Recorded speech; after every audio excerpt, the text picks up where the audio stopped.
It's just like Monopoly, only fun. Wait a minute, I like Monopoly. Get ready for Nobody Likes Onions.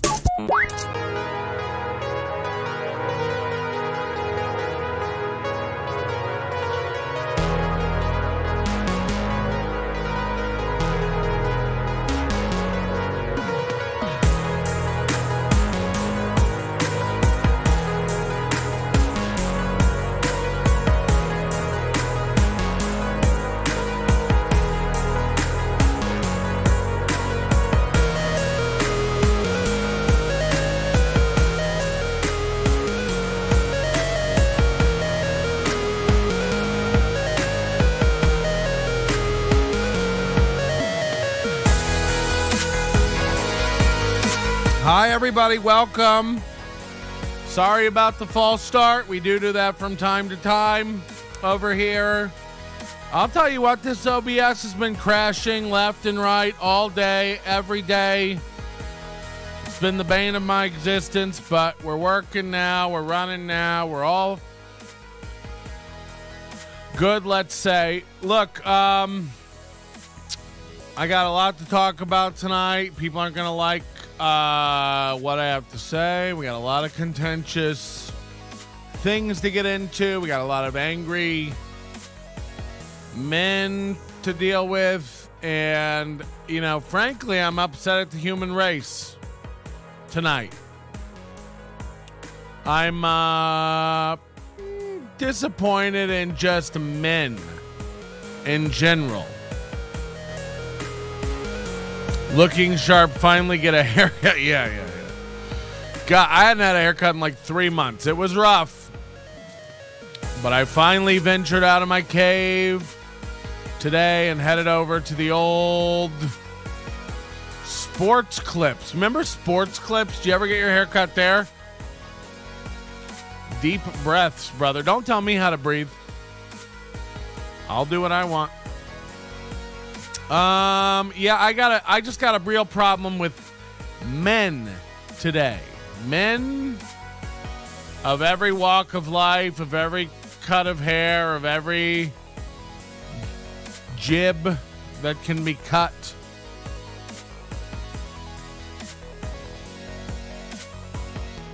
I don't know where to start with it, but I'll tell you this. In the past 2 weeks, I've had relatives. Sorry, in the past week, I've had relatives of people I've talked about on this show. And by the way, talked mad shit about on this show. I've had them get very upset at me on behalf of relatives. One of those you might have heard me talk about last week and seen on the social sites. Travis Rains. I think I wrote Travis Wayne. That's not his name. Travis Rains. R-A-I-N-S. Doxed. Threatening me on behalf of his brother Rodney Wayne Rains. Can't make it up. Said he was going to come over to my house. And then just tonight, threats of another kind from another weak-willed male. And I will just tell you this, you know, guys, come on over if you got the guts. Come on down. By the way, come while I'm doing a show if you'll think you'll catch me off guard. Again, I have cameras pulled up. You can't drive my house without me going, what's going on? So, you know, load it up. Make sure all the chambers are filled and get over here if you're going to do it. Imagine messaging me on Twitter to tell me what you going to do to me. That's insane. That's nuts. First of all, you realize this is the internet, right? People are going to talk shit. You're a comedian. You don't think people are going to talk shit about your comedian dad or brother or whatever it is? Did Neil Brennan threaten you? No. Does he know you're 6'5" and 300 pounds? I feel like a lot of guys might act different when confronted with that kind of mass.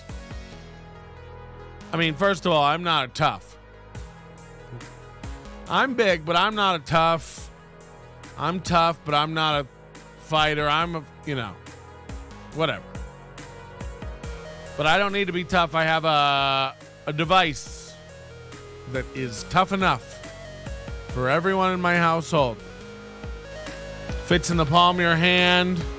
Feels good in there, too. It's got some weight to it. Comedian is a loose term with Rodney Wayne. People are saying that might be true. I don't know. Hey, thanks for joining us tonight. Give us a like if you're watching the show. Subscribe to the channel. None of my stuff is working again. I can't change scenes. I can't change music. Every day with this now, it's becoming a thing. It was working so good for a while, and now, right before we start, everything just goes to hell.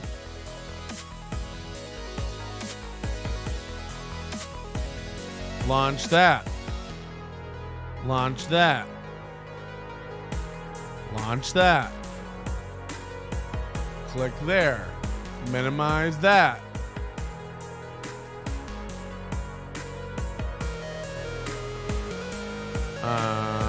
Launch that. Click that. Click that. Tap this. Update. No, thank you. You guys ever do maintenance when you start your pods? Okay. No, Bexks did help me out with a clip tonight, but honestly, this whole Brennan thing is her fault. Brennan would have never have seen that clip of me talking mad shit about him if Bexks hadn't clipped it and sent that over. So I will be hunting down her private info and releasing it to the listening public. I'm not a fighter, but I've seen all the Home Alone movies. Yeah. Salute, everybody. Welcome to the program. Lots to do tonight. We have a Rivera update, which we have to get to. I've been meaning to get to this for weeks. It's been on the back burner. We have to get to it today. We have a Summer Sinclair update you're not going to want to miss. And people have been on Summer Sinclair hiatus around here, all the old school fans, for a month and a half now since the steel toe stuff started. Nobody's gotten a Summer Sinclair update. I know Big Irish J wants one. Everybody wants a Big Irish J update. A Summer Sinclair update. Ray DeVito's in the chat. He says, all my podcasts are top notch. Get it together, Melton. And I agree. Everything Ray does is notched to the top. That's how I would hang myself listening to it. Notched all the way up, Ray. Oh, can we just, Ray, Ray, can we, I don't want to keep hashing this fucking interview. I don't care. There's a reason he came on your show. He knew you wouldn't ask anything tough or really stick it to him. And I just want Ray to stop using the excuse of, I didn't want to be mean or I don't hate anybody. It's like, that's not, do you think when Barbara Walters interviews somebody that she, personally has disdain for, that she can't do it and ask the tough questions? And if you mention the Wi-Fi one more time, nobody cared about the Wi-Fi. That was the least disruptive part of that interview. So I'm done hashing it out. I'm not Chad. I don't, I'm willing to be your friend still. But can we stop acting like it was a good interview? It wasn't a good interview. Two people think it was a good interview. Ray DeVito and Aaron Emholt in April, I guess. So whenever Steel Toe leaves the interview going, I don't think it could have gone better, you fucked up. Like, that's just facts. If Steel Toe's over there going, it couldn't have gone better, it could have gone way better. Just know that. Okay, Big Irish J is here. We can start. Lots of Summer Sinclair stuff tonight, Big Irish J. You're going to love it. So a while ago, I did a show on Rodney Raines, a.k.a. Rodney Wayne Raines, a.k.a. Rodney Wayne, a.k.a. Comedian Wayne, a.k.a. Comedian Real Wayne. All those comedians with a K, by the way. Just how you know he's good. And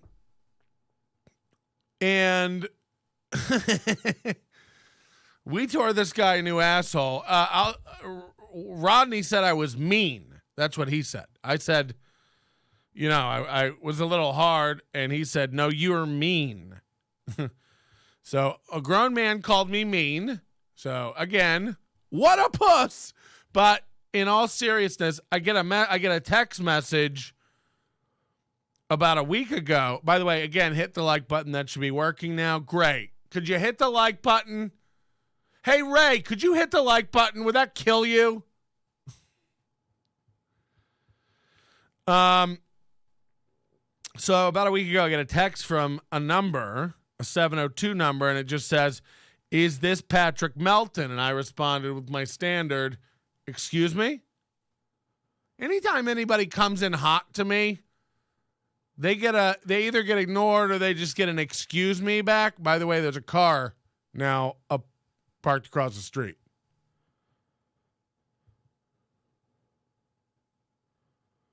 You think I don't know, motherfuckers? Get ready. I do have neighbors that come and go all night long. They're very mysterious. I'm assuming it's some sort of drug den. So I get a text and it says, is this Patrick Melton? And I reply, excuse me. And they reply, I'm looking for Patrick Melton. This is his last known number. And first of all, I have new numbers every day. You don't know my last known number, okay? I get new numbers all the goddamn time. And I don't even give them out to anybody. It's presumptuous of you to even think you could get it. I have burners on burners on burners. And so I just replied, this is the last known number of Travis Raines. So we can all Google things on the internet. Because I had looked up his number. No, the car left. Maybe they heard me mention him and that's why they left, huh? So then he said, then he texted me my address. Or what he thinks is my address. I have, it's complicated. And said I'm on my way. Now, this was 10 p.m., and I was scheduled to do a 3 a.m. morning show with you guys. Melton in the morning. It's the hottest thing on the net. And, it's 10 p.m. I want to get some sleep, and I just think to myself, people who are going to come do something don't generally give you a heads up. Did they say don't fuck with comedians and throw an oil can at you?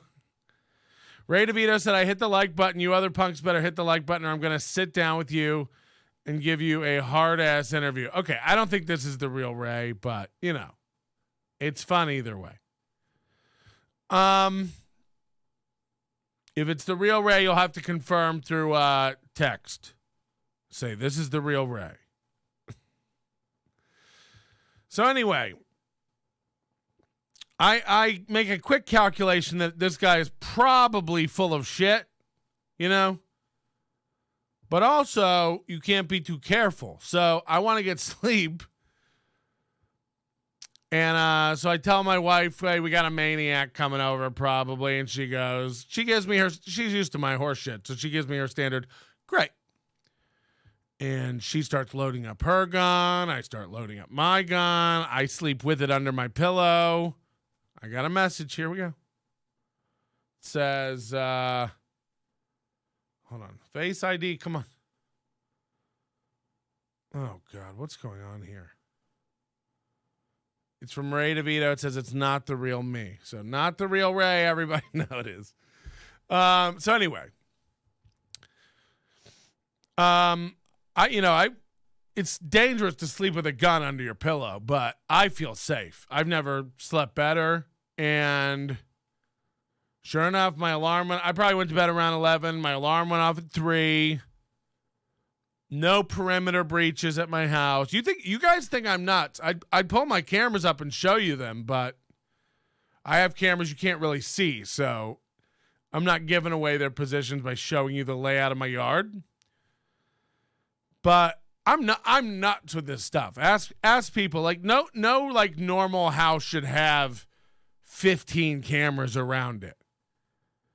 And then like some inside the garage, you know what I mean? Like, I'm nuts. I'm nuts. I'm a nerd. I tinker. I'm into this stuff. I like it.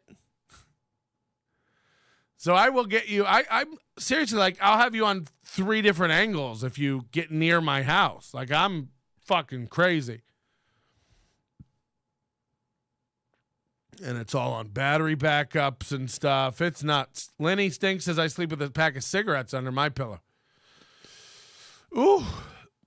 I do miss the smoking days, but, you know, the worst part of smoking, and by the way, I only smoked hard for like 5 years of my life, but the worst part of smoking is waking up in the morning and having that.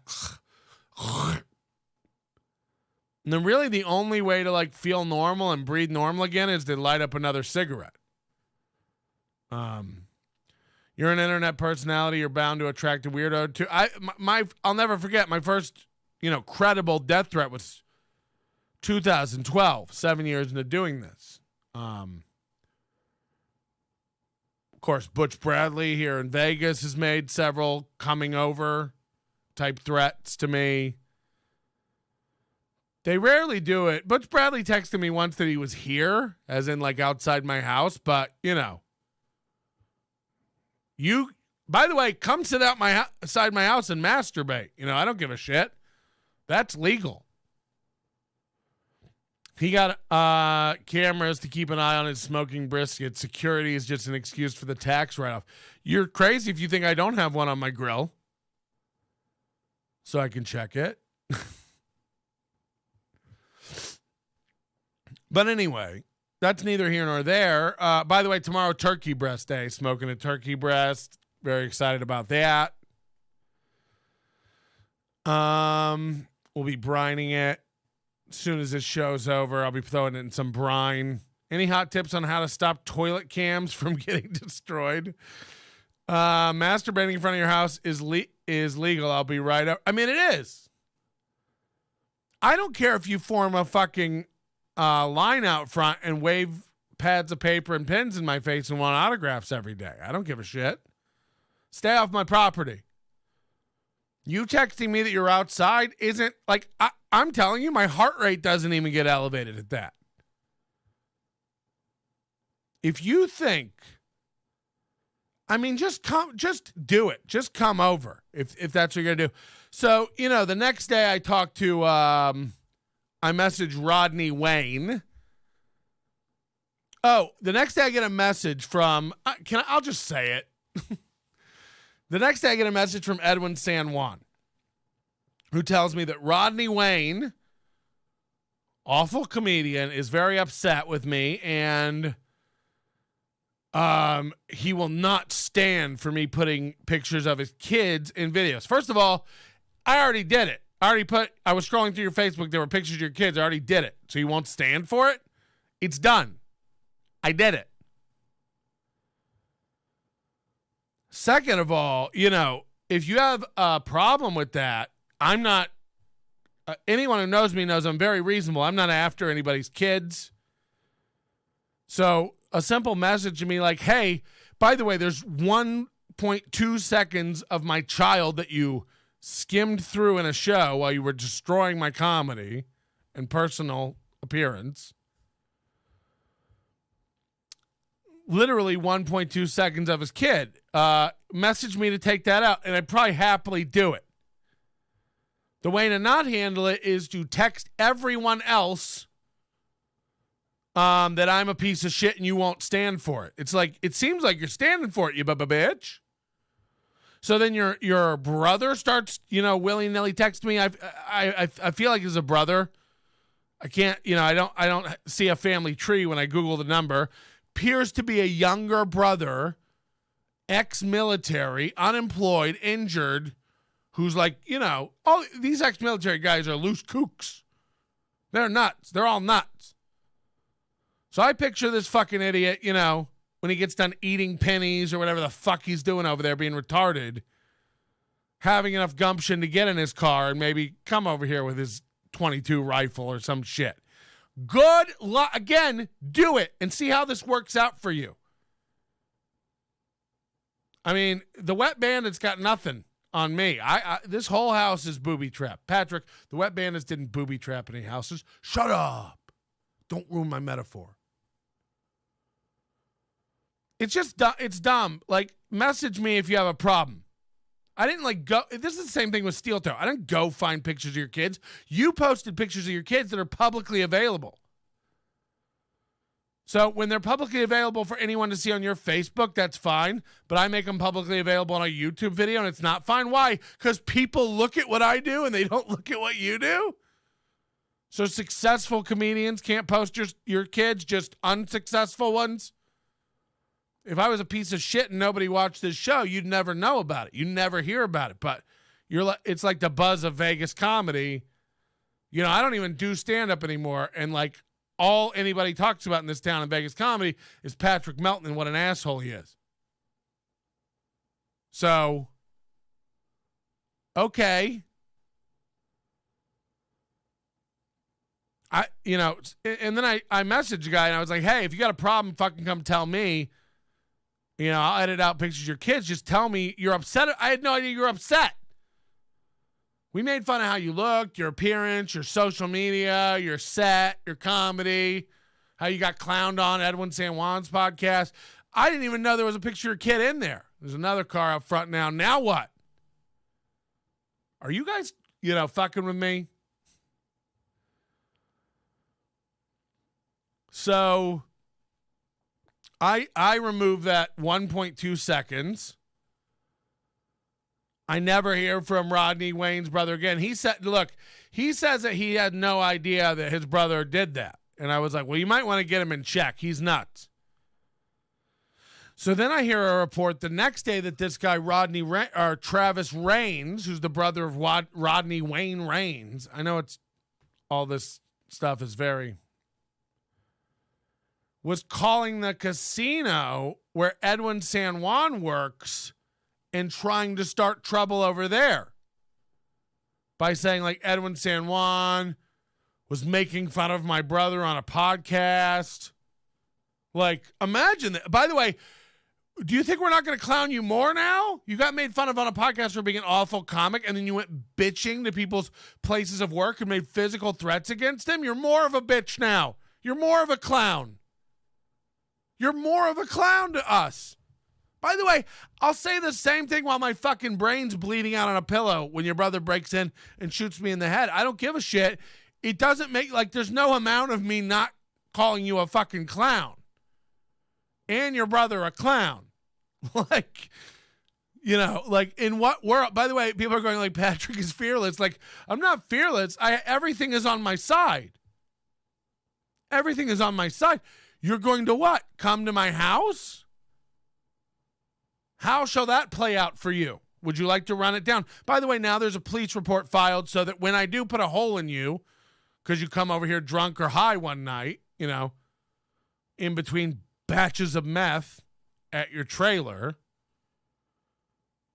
and I pump you full of fucking holes, your whole autistic, bad decision-making body, there shall be a record of you making threats. There shall be a record of your brother making threats.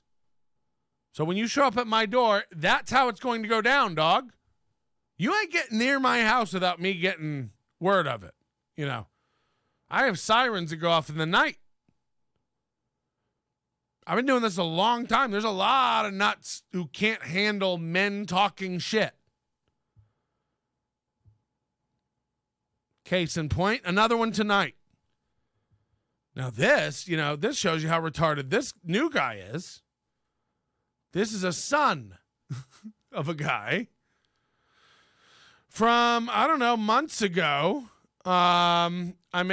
We did this whole thing about this guy scamming people, Dylan Dilligaff, and his partner in crime, the no-legged, only torsoed Dave Stevens, who, in my opinion, runs several grift charities and scams and uses his I don't have any legs shtick to like grift people and get grants and pretend to be a comedian. He literally rolls out on a skateboard with no legs. It's insane. It's like, you just get one look at him and he's the kind of guy that you start immediately calculating in your head how far you could punt him. So, we ripped this guy apart, not only for his scams, but for having no legs and, just having no legs and being a disabled fuck. Just funny stuff, And today I get messages on about 6 different accounts with the same message. So it's like clearly like somebody has a bunch of alts and stuff. And the messages are as follows. Some are on Instagram, some are on Twitter. And the messages started out like, first of all, one of them was on YouTube. One was a YouTube comment where it's like, hey, you think you can make fun of Dave Stevens because he doesn't have legs? That's me. And the account was like Dave Stevens 82593. And I was just like, hey, Dave. And then I started getting these messages on particularly Twitter. One from LLDRKZLL. Later Kizil. And that message said, no way you think a guy with no legs making videos is a crypto scam. Skeleton emoji. There's not a single chance in this world you're real. And I just wrote, LOL. Dave Hughes, he said, I'm right here. I don't think that's him. And then he said, LMAOOO, you aren't real. Imagine talking to someone you think isn't real. So I said, K. And he said, bashing another man is kind of crazy, P-Melt. And I said, K. You do a lot of stuttering for a comedian. I said, K. Personally, instead of worrying about another man with no legs, I'd worry about hitting that gym, Tubby. You look a little bloody. Okay. Surprised you ain't stuttering while typing that. I can get a whole 10 seconds through one of your videos without you struggling to complete a full sentence. Okay. I'll start enjoying with you get that baby gut away. Okay. All you can say is YK cuz wrong. Laughing emoji. So that was one conversation. And then I got another message. And by the way, both of these people were typing to me at the same time. So it feels like they were either in a room together or something. And this guy's name is Luke. The account is Start Volpe. STARTVOLPE. The shit you were saying about Dave Stevens is uncalled for. By the way, this is 3 months ago. This is old shit. Imagine being this incensed about a video you found. Months old. For no reason, all just attacking him. Again, it's not for no reason. We're making fun of his physical appearance. And his grifting. This guy is a bad grifter guy. I seriously want to learn what you've said is false. So none of these guys know how to talk. The shit you were saying about Dave Stevens is uncalled for no reason at all, just attacking him. I seriously want to learn what you've said is false. And I just wrote LOL. What's funny? Me personally, I'm not going to let you slander my dad for no reason. Now we got a problem. Now we got a problem. You said the words to me, I'm not going to let you. I'm not going to let you slander my dad for no reason. Now, the first thing I could think of was too late. So that's what I texted him. I already slandered your dad. So you're not going to let me? You did a bad job of not letting me because it's already been done. You might want to get with the precogs down at Minority Report and go back in time and swing in through my windows on those Tom Cruise zip lines. Just weird ASF. I said, feel how you want. That's allowed. You don't have to tell me about any of it. Cry into a fucking barrel. Nah, I just think it's weird to harass people with disabilities and accuse them of random shit. Just shitting on him for no reason? I don't think that's fair. I said, I don't care what you think. Fuck you and your dad. Peace. Now, you might say, Patrick, it's amazing you don't get shot. He said, you care enough to bash him for 40 minutes straight. Thanks for watching, by the way. Literally just shitting on him and how he posts and edits shit. Like, he tries his fucking hardest. And losers imagine this guy's probably crying at this point. He tries his hardest. And losers like you need to bash on him because you feel entitled to.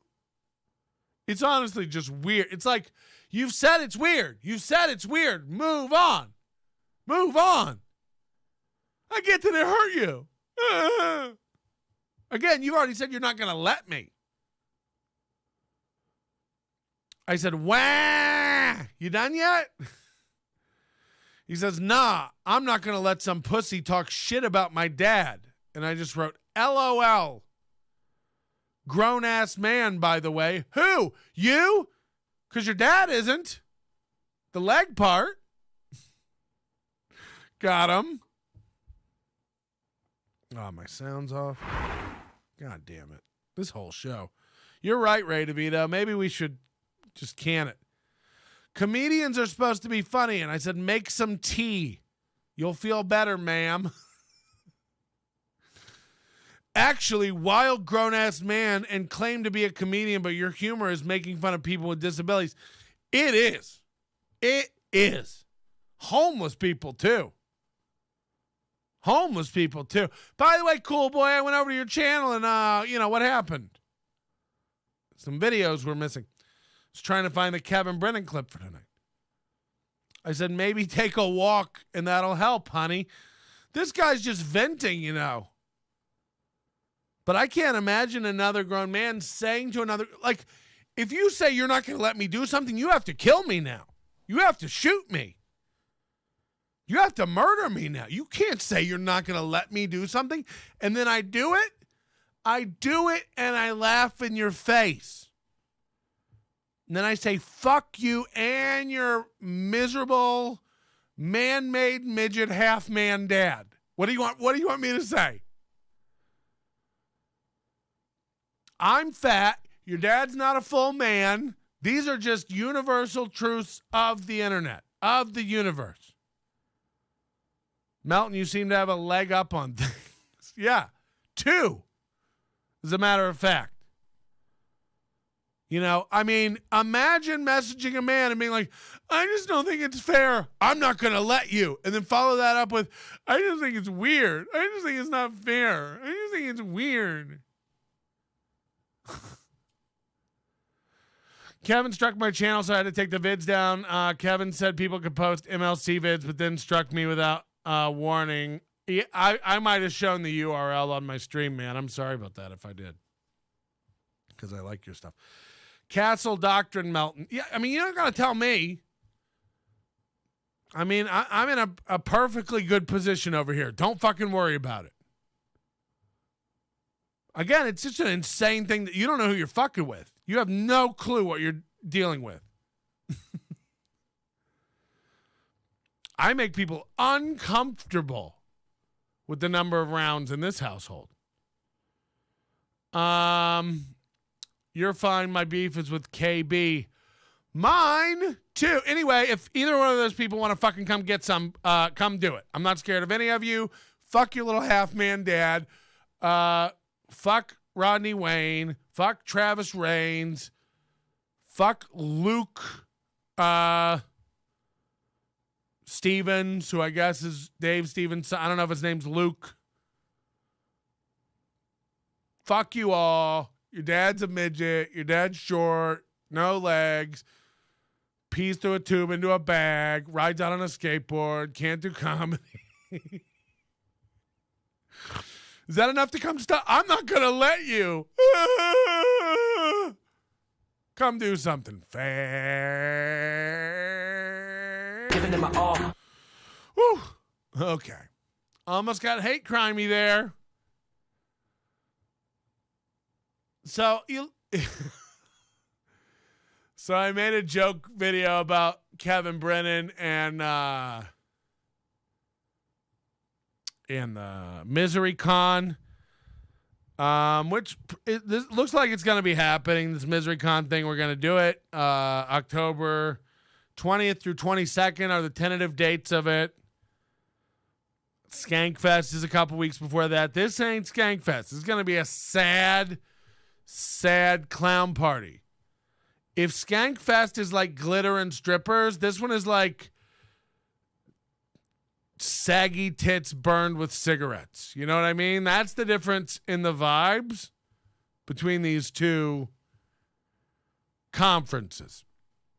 But right now we have, contracts aren't even out to people, so nothing's signed. But right now on board we have Bob Levy, Jim Florentine, Shuli, Chad, Earl Skakel, myself. We'd like to get Ray. We just don't know how it's going to shake out with this interview, fallout, Shuli may be getting rid of him. We've all been urging Shuli to dump Ray. I know Ray's so upset about Chad. We'd like to have a couple more people. Honestly, it all depends on ticket sales and how that, obviously we'll add people if we sell enough tickets to pay those people. I want every comic to make money.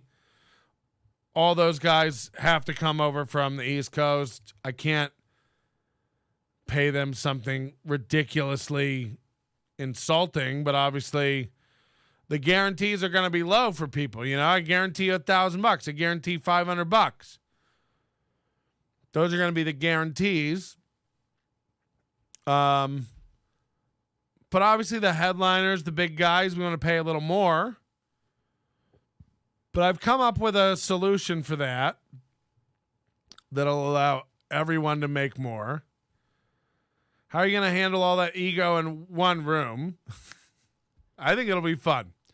But I said, fuck Kevin. We're not going to do it without Kevin. We're not going to invite Kevin. And it was a little tongue-in-cheek, but, Kevin's the one who acts like he doesn't want to do it. Everyone else wants to do it. I know that those guys won't organize it or get it together enough to, do it, so I'm doing it for them. We'd really like to have you, Ray. We'll work on it. I haven't begun to budget yet. But, even if you do come, it's not going to be like a weekend of work. You're not going to make a weekend money working. I understand what Kevin's saying too. Kevin can make $1,500 sitting at home doing a podcast. He can just go live on a Saturday like he did last week and make $1,000 real quick. Every time he goes live, he can make $1,000 in super chats. I get it. So why travel? So I was teasing him about, you can't leave your kids. Jesus Christ, you're a comedian. You can't leave your kids. And Bexks cut this whole clip and sent it to him. Because I said we're going to do it without him. We'll work around him. I was being tongue-in-cheek. Look, Kevin is invited. We want Kevin to come to this. It's, in almost his namesake. Misery Con. We want Kevin to come. He's the one who doesn't want to come. He said, I'm not flying over there. I'm not doing stand-up. I don't want to do it. So he doesn't want to do it. I shall reserve a place. I shall reserve a room against his will. Stubbornly, I'm going to hold it because Bob tells me he will come. Bob says he'll come, and Bob says he'll convince him, and Bob says he'll come around, and the closer it gets. But, like, that's the problem with doing these things. Like, I can't maybe put on a Kevin Brennan show the closer it gets if he feels like it in October or August or September. People want to buy tickets to this and know what they're getting. So I can't put Kevin on the bill. And, like, I'm not even working on an offer for Kevin because he's expressed such disinterest in it. Now, again, I'd love to have him. It's all tongue-in-cheek. He's expressed no interest in doing this. He's making fun of the whole idea. Now, Ray DeVito is saying he will be there. But this was MLC today. Kevin went off screaming. Like, you don't know what you're doing. I don't bluff, motherfuckers. I don't bluff. I knew what I was doing. Is Chad you're gonna cancel? You're gonna cancel? Then how come it went up? Yeah. Not a little, a lot. You fucking hacks. He's talking about his Patreon. He raised the price and he got more people onto his Patreon. Now, Chad's, on the other hand, I checked today. Last time I checked, Chad's Patreon had peaked at like 222, 225 people. I go look today, it's 158. It's like, what happened? What happened? People are asking what's going on at NLO Comedy Fest. It's Misery Con. It's going to be all these MLC tangential people, Shuley, Jim Florentine, Bob Levy, hopefully Kevin Brennan, the roast of Chad Zumach, a live NLO, lots of stuff. It'll be a fun weekend. We're going to have a poker tournament. It'll be a fun weekend. But, you know, Kevin's playing hard to get. And here's what was said on his show today going off on me.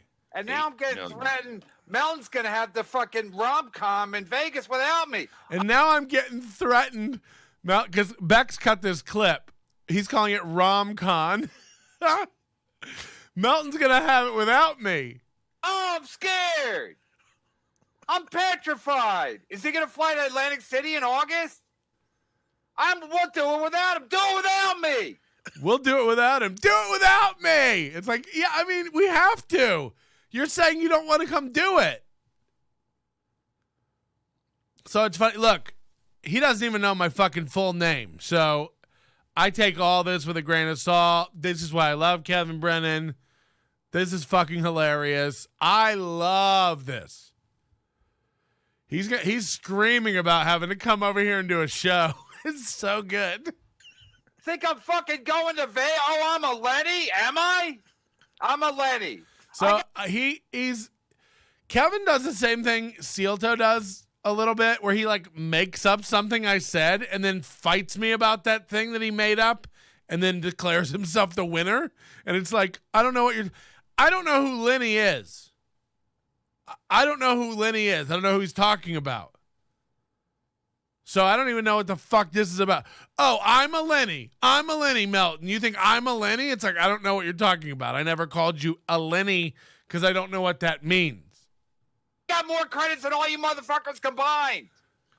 Levy, Chad, Shuley, Dombrowski, everybody at the Shuley Network, Melton. I got more TV fucking stand-up credits than all you motherfuckers combined.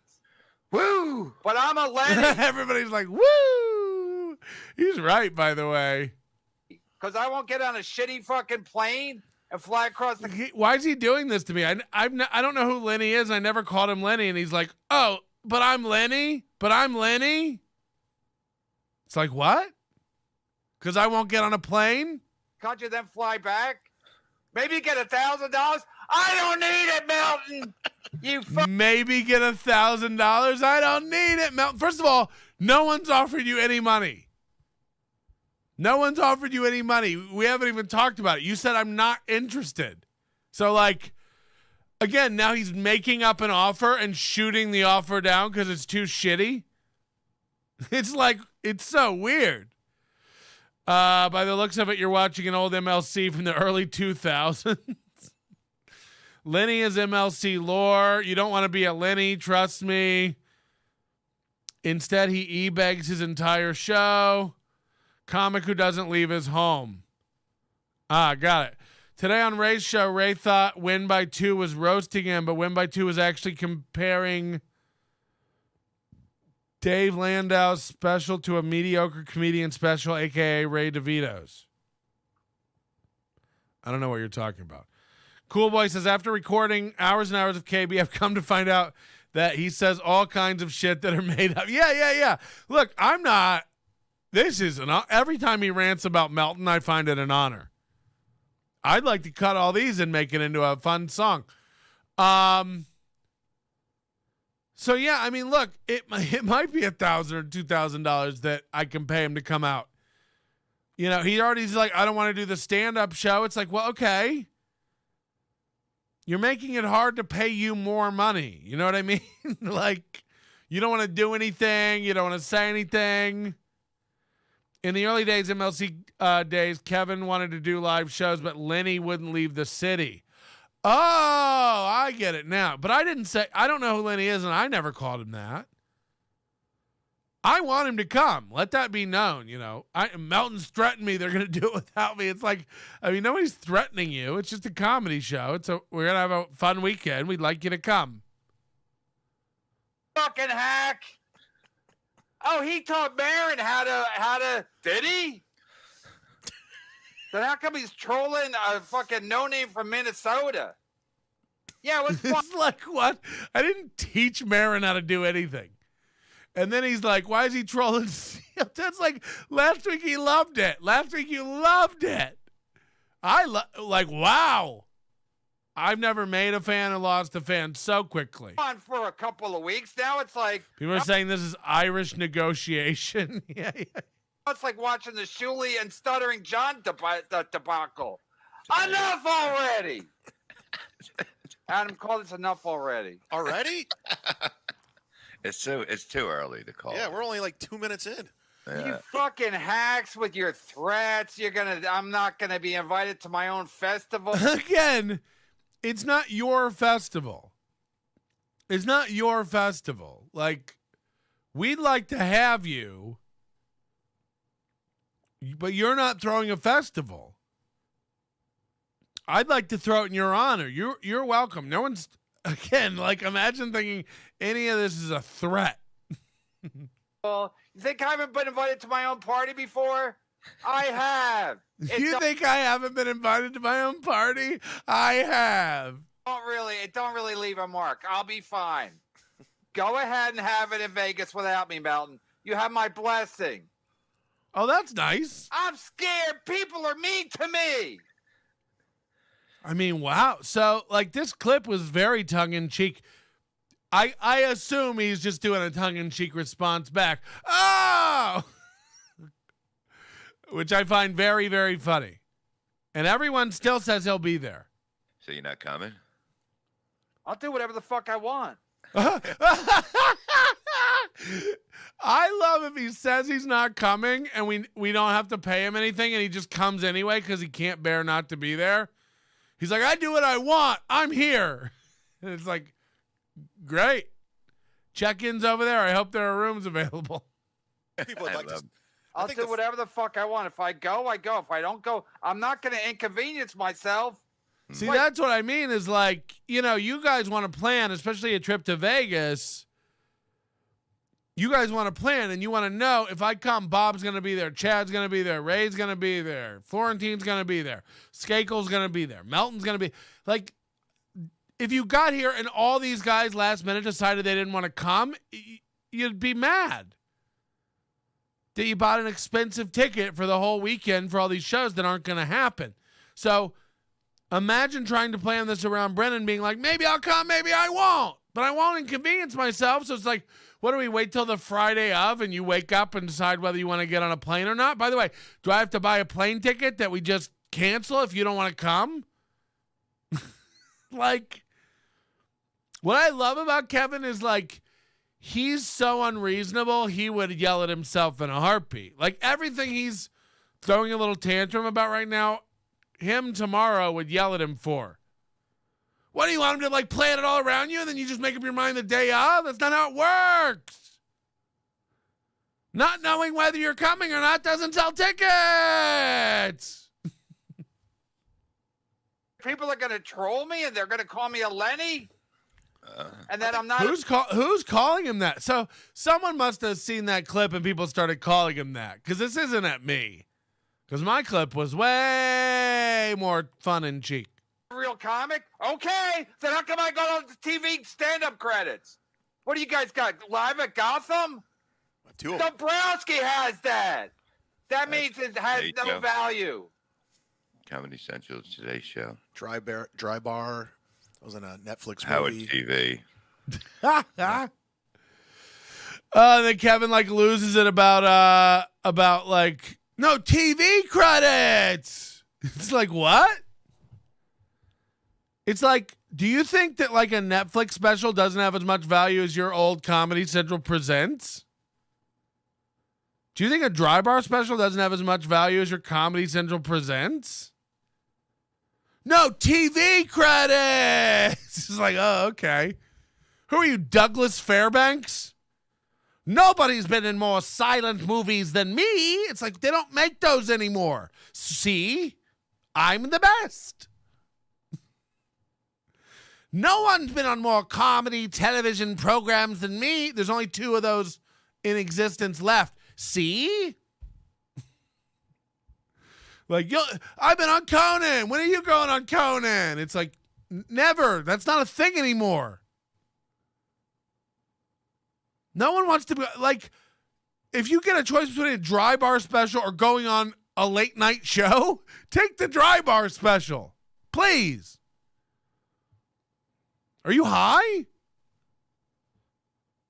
I mean, what's wrong with everybody? He relies on nothing but raising his voice. Imagine him without it. That's what wore him out. No. People got my Douglas Fairbanks reference. That's very good. No, but look, I mean, like, you can't go like, you guys will never have as many TV credits as me. It's like, correct. That's not a medium that they're making any more of. It's like, so if it doesn't air on television, it's worth nothing to Brennan. We want Brennan. We'd love to have Brennan at the festival. We're saving room, until we can't for Brennan.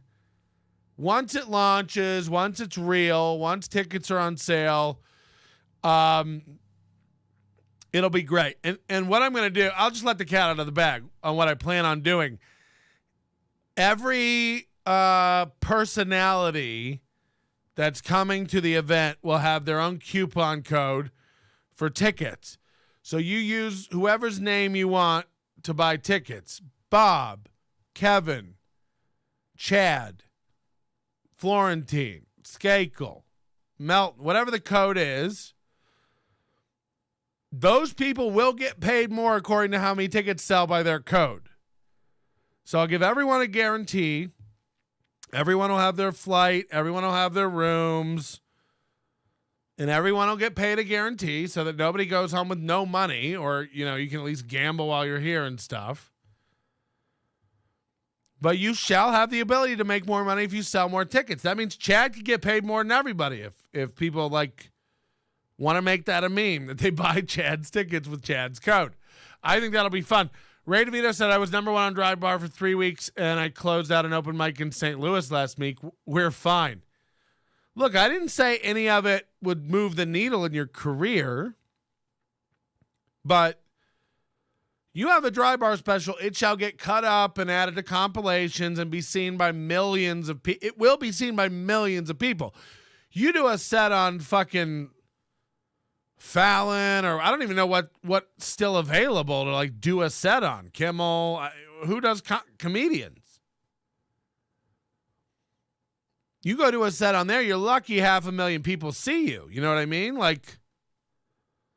Comedians go on Greg Gutfeld are seen by more people than all the other late night shows combined. So people saying things like you don't have TV credits and stuff, it's just like you're so out of it. You're so tuned out of what's relevant anymore. TV credits, as if that's ever going to come back. Dry Bar fakes their views. Oh, is that true? I don't know anything about that stuff.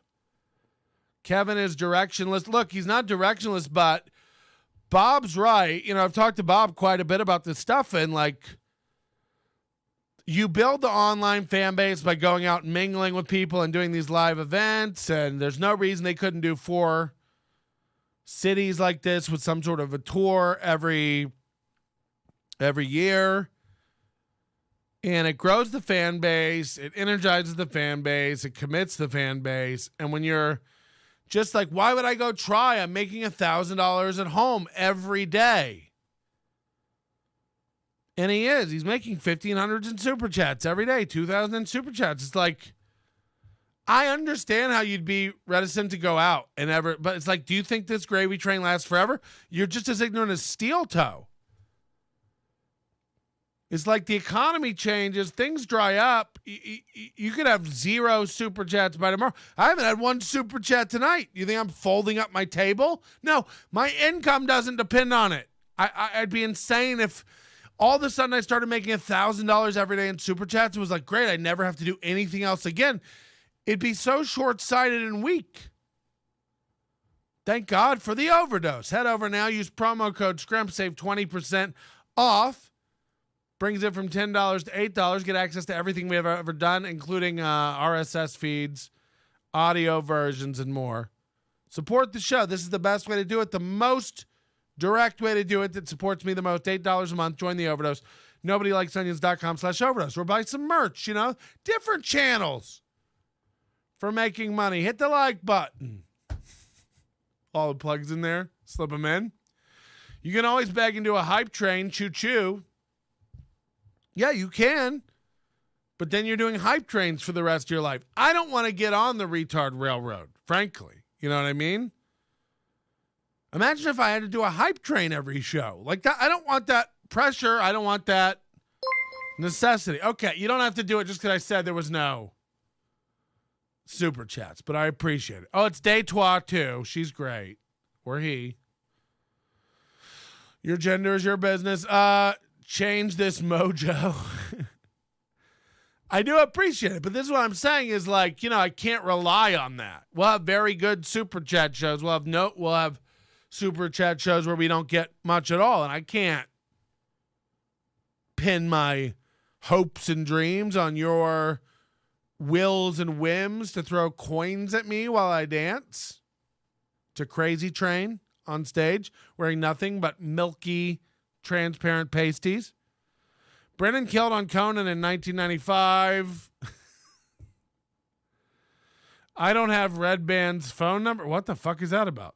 I have Red Band's phone number. Ask Red Band about. Rogan makes you get your photo and ID taken at the entrance to his club. It's like the TSA. Ask Red Band about it. Why would I ask Red Band about Rogan's club? Let's sell some tickets. Skakel killed in Connecticut. Skakel will be good. I'll be decent. Chad will be great. I hear Shuli's funny. Bob's a beast. We may regale Kevin with enough praise to lure him up onto that stage. Kumia, don't sell tickets. So my timeline, my goal is to have this all up and running by the end of the month. We'll have tickets for sale, details hammered out. So stay tuned. Patrick, did you see that super depressed Summer Sinclair video that she took down shortly after uploading? No. Did you grab it? If you guys don't grab it, I don't see it. But we are going to watch some Summer Sinclair tonight to the delight of Big Iris J. Hollingsworth. Headliner Corey Adams. Please, we're never thinking about Corey Adams again. Corey Adams and Ray DeVito are dead to us. You hear that, Ray? Dead!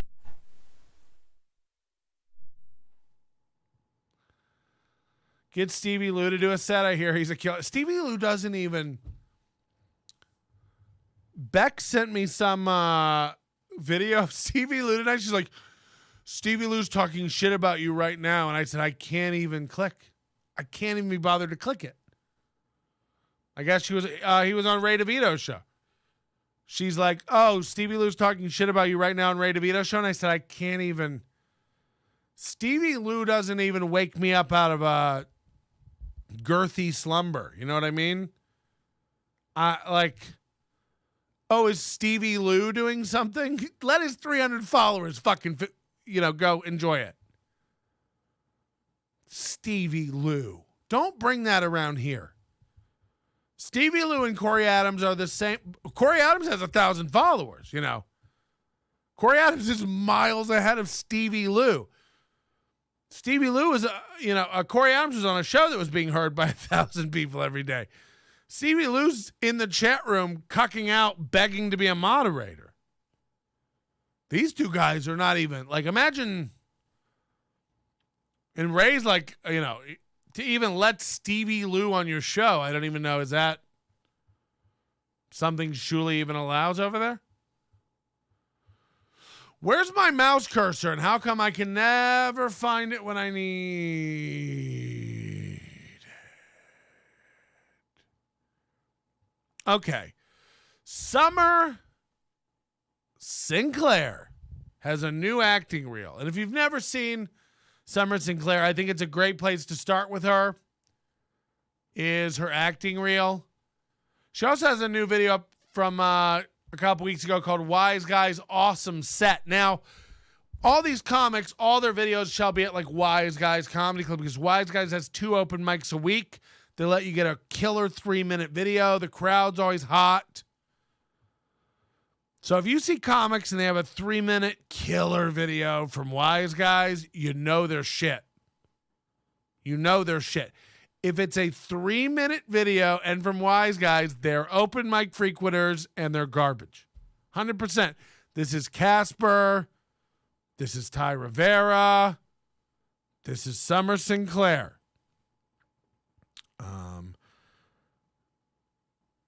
Guy's been trying to get popular for 7 years. He's still at 200 followers, 7 live viewers on his streams. Yeah, I can't. Stevie Lou is not a radarable guy. You know what I mean? If he were a weather balloon, he wouldn't be shot down.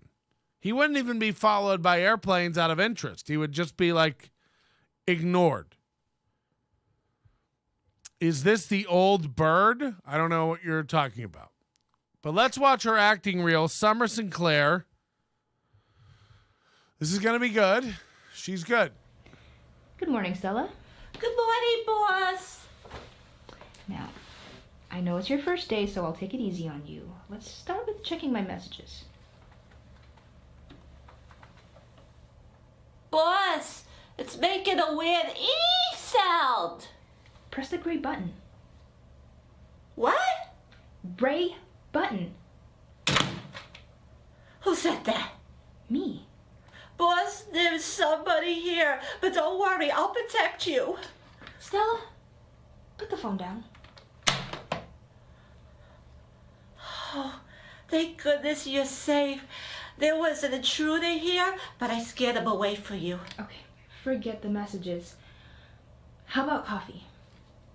Oh, boss. I mean, we just met. Maybe you should get to know me a little more. It's again, I don't know what disease this is. I'm not sure what's happening with her. I don't know what's clogging up her nasal passages and airways. I just think that your whole voice is always like this. Everything is always, it sounds strange, like it's through this sort of everything has this kind of a ring to it. And then I couldn't even, how do you even get that much gum out, to do it? I can't even try you can't even do it, boss. Hold on, hit the greens, boss. I can't, I couldn't make my mouth do what hers do. I don't know what to do, boss. I don't know what. It's so bad. Forget it. I'm done. Well, we're just about done. All I have to do now is take a picture. It's like, do you want a doctor that sounds sick? Do you want a doctor that sounds like she has a head cold? Because that's what we're dealing with. Okay, all I have to do is take a temperature. I just have to take a temperature, and then we'll be on our way. I just need to take a temperature. It's like, this is a weird bitch. You do those. Oh my, what happened to your face? What do you mean? Oh, it's nothing. It's nothing. Your face looks great. Doc, What? were you gonna take a picture? Oh, I think we're gonna skip that for now. I want you to take this medication immediately and take it often. Thank you for choosing Noses R Us. Have a great day.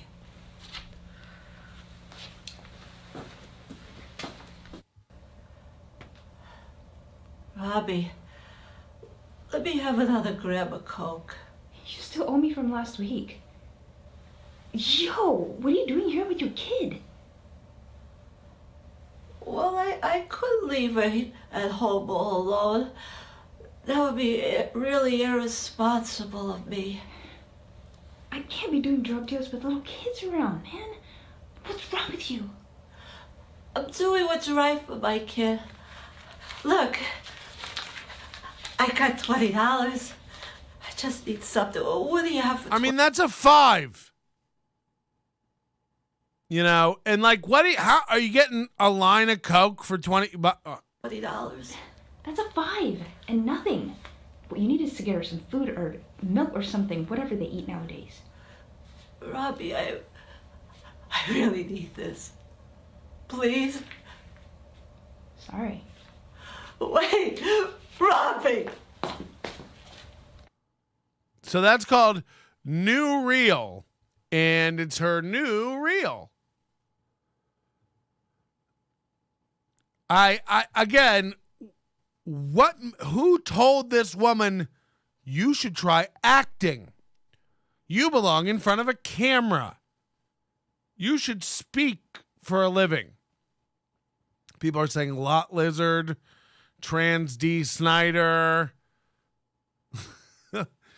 She looks like Ruth Buzz. I don't know what you're talking about. I'm just a sweet, sweet woman. Everybody likes to talk to me. Would you like to see her do some stand-up? Summer Sinclair.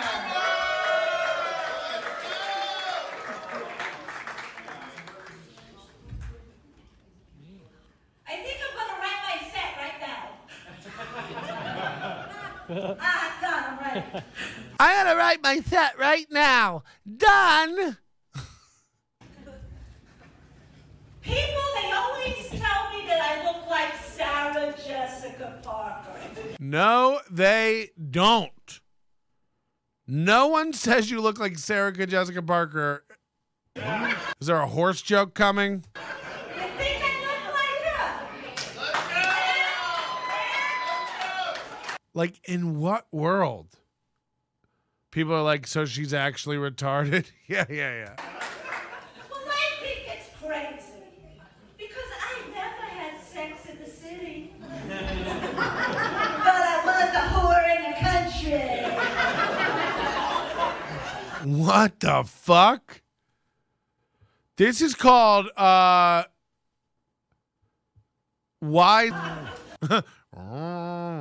You see, when I all working. You see, when I was a kid, I got kicked in the face by a horse. Would you believe it? No. Don't say it. How many? April got kicked in the head by a horse. Summer got kicked in the head by a horse. I'm noticing a trend of young, dumb women kicked by horses who shouldn't be in front of cameras thinking that they should. Is there something about horse kicks that make you hold on. I wonder if Wayne is sabotaging. Hold on. Are we having problems? Are we disconnecting in some reason? Are we disconnecting in some reason? Are we disconnecting for some reason? I can't tell. If we're not disconnected, say pineapple, pepperoni, Chuck E. Cheese, Mamma Mia. Type all that out if it's working. People are saying it is back now. I don't know what that means. Jay, I've told you about texting me on many occasions. Please don't. Hey, Jay, never text me again. Now he's going to call. I can't. It's too predictable because he will call. He'll actually call now and be like, that's the bit. You say I'm going to do it and then I do it. That's the bit. It's like, it's not. And that's why I look like Sarah Jessica Parker.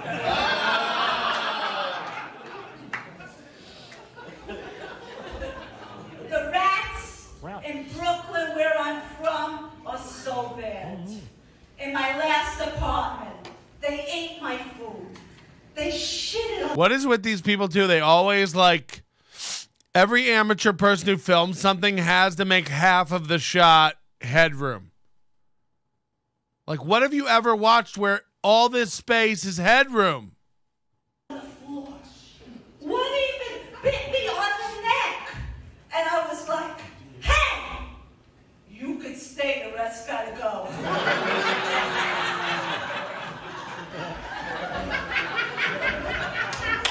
Wise guys, awesome set.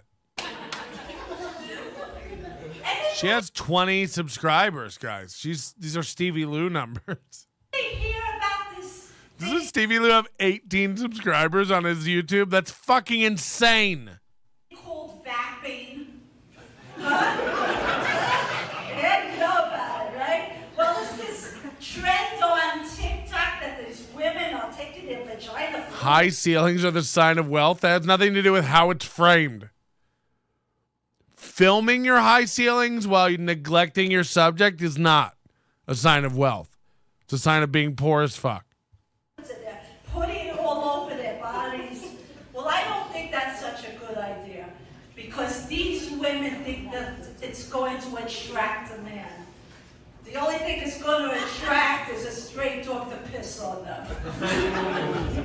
I think women should smell like the kind of man they want to attract. Like, I want to meet a rich man. That's why I only take baths that have quarters in the tub. I want to meet a rich man, so I only take baths that have quarters in the tub? What? I mean, the quarters might make it rusty, but that's okay, because I had my tetanus shots. Going down on a guy is hard when you get older, because my knees, they aren't as good as they used to be. And that's why I only go up on a guy, I make him stand on the table.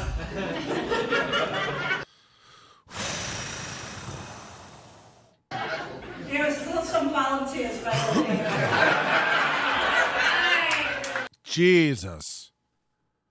So that's Summer Sinclair. If you're not familiar, that's Summer Sinclair. She's great.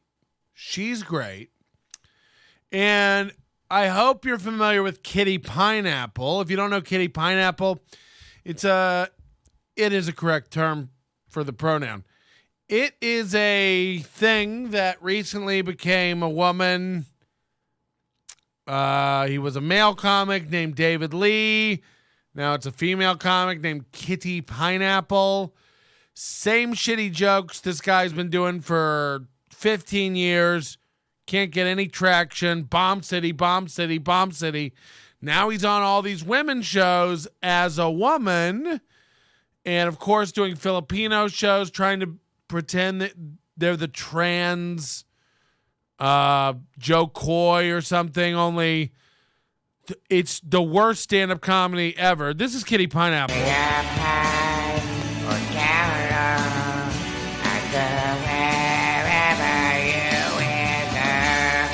So just, shockingly bad and gross and disgusting. And they're all friends. They're all losers and friends. They all have day jobs and side hustles. Kitty Pineapple's tried everything from being a trainer to a graphic designer to developing an app to opening a gym to, just a myriad of things to pay the bills. Same thing all these fucking guys do. They'll tell you they're pro comics. They never traveled outside of a 20-mile radius. If they do, they're making $100 to drive through the desert in the night, to some open mic in St. George, Utah, where they'll be closing it out for a plate of wings and some ranch dressing to go, just in a bag. And they're just shit. They're just awful, awful comics. Just really, really shit comics. And they all hang out and they all think they're really doing stuff. They love to go to every open mic in a Thai restaurant at 11 p.m. on a Tuesday, even though they got to get up for work. If shit goes sideways and something happens to you, I call dibs on your smoker.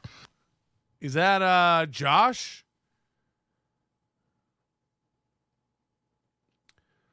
So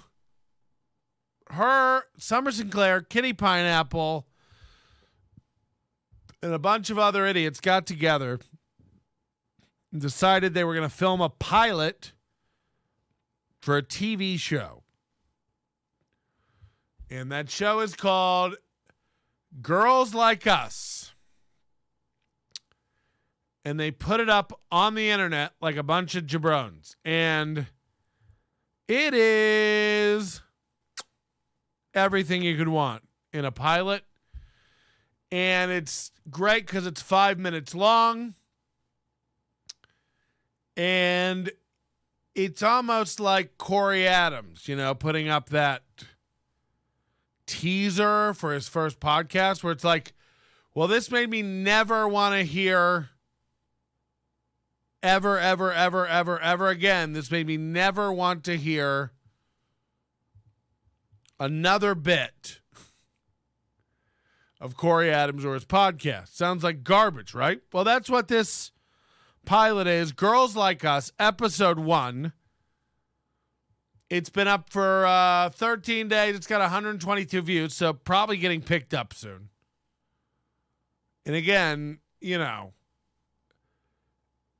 if I know projects that women start, that stupid women start, this will maybe get to 3 episodes and fizzle out. The 3rd episode won't be finished. And then these women will all pivot to new projects. Kitty Pineapple tried to make people believe she had 100,000 Twitter followers and could sell out any room in the country and gets recognized in airports and everywhere she goes, she gets recognized and she's famous. It's like, meanwhile, she's begging people, do you want fitness lessons over Skype for $50? Like, this bitch ain't famous. Nobody knows this bitch. My chat room right now is going, who's Kitty Pineapple? And that is correct. That's correct.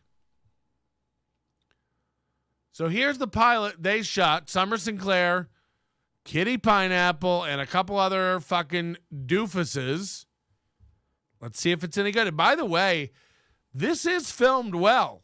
It's actually like the cinematography is good. The sound is okay. The acting, the premise, the plot, the writing is atrocious. And when you mix that together, you get a beautiful Adult Swim-like piece of art that can be mocked in its own interesting way. She's the one who lip-synced that inspirational song, right? Who? She is the one that sang that inspirational song, right? Who? Sang what? I have to every day I have to teach you guys that, like, there's a delay on the chat and I can't guess at your pronouns. Use words. Hey, is Kitty the one that sang that whatever? So, like, use words. I don't know if you're talking about Kitty. I don't know if you're talking about Summer. Is she the one that did the thing? Question mark? Imagine me not banning you right now. Imagine me not banning you. I'm kidding, but use your head. If you want answers to your questions, try, I know it's tough. I'm a millennial and I don't want to type. Try it. My blood pressure gets high. Is this supposed to be reality TV, Big Brother like, or is it? No, it's script. Yeah, it's scripted. It does have on the flies, like confessional type things. Kitty is the one who lip synced the song in the intro. What intro? What's happening? Kitty is the one that lip synced the song in the intro. Intro. Why do we have to do 9 laps on this, James? Intro to what? What intro? Lip sync what song? What intro? Why do we have to do this with you every time? Guy?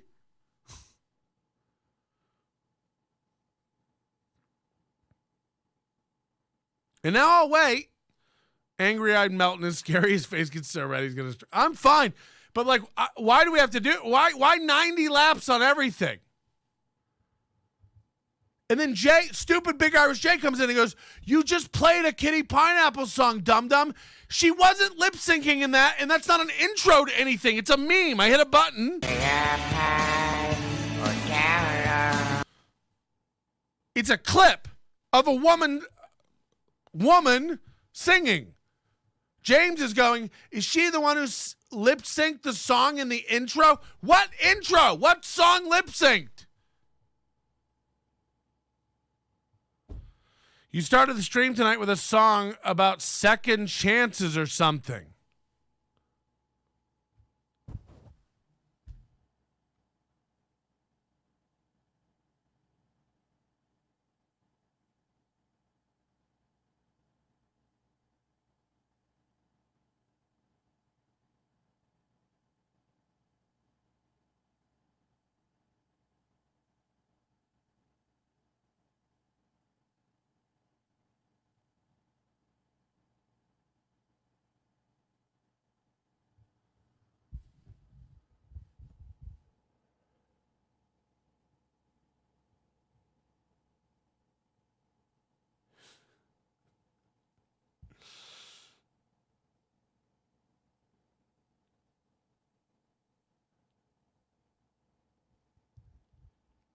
Did I?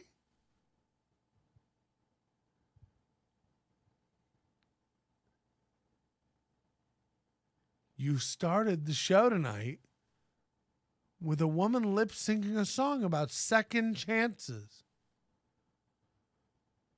Oh. I didn't know I did that.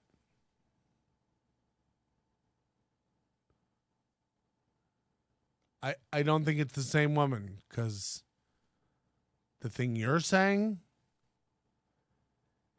doesn't exist.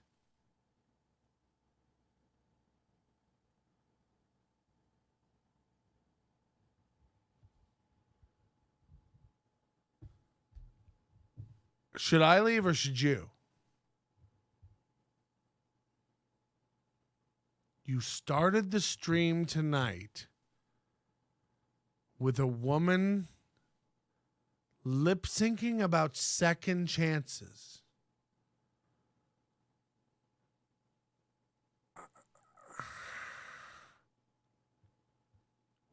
What?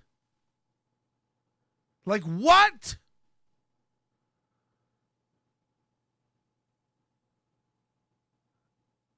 Does anyone know what he's talking about? A normal guy could move on. If this was Ray DeVito, we'd already be docking by now. But what's happening to everyone?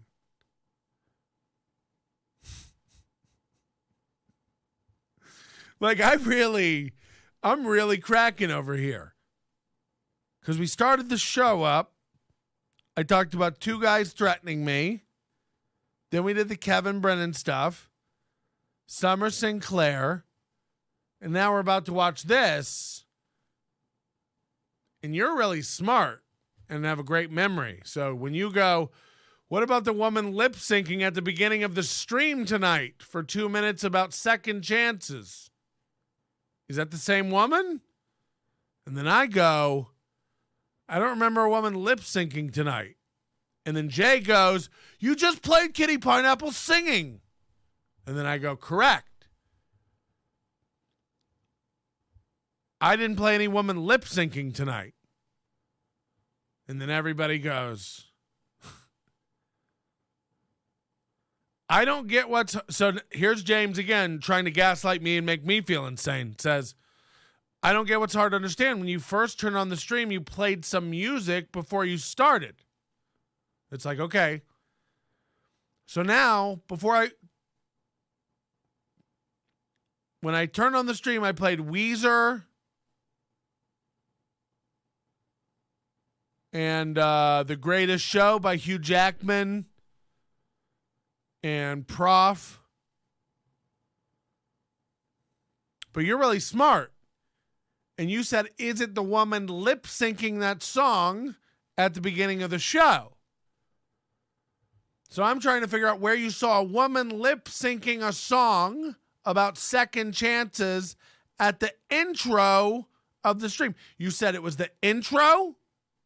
The woman lip syncing a song about second chances. So you had to see a woman to know that she wasn't really singing. She was lip syncing. The song was about second chances, and it was during my intro. But now it's before the show that I played music? It's like, which is it? Did you hear a pop song on the radio? Or did you see a woman lip sync a song about second chances in the intro?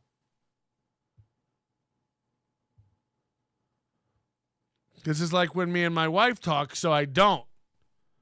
Well, yeah, I'm just gonna... I need to know what you were talking about. Smacking my head, I said... I said the song was in the intro. The lip syncing is a separate thing.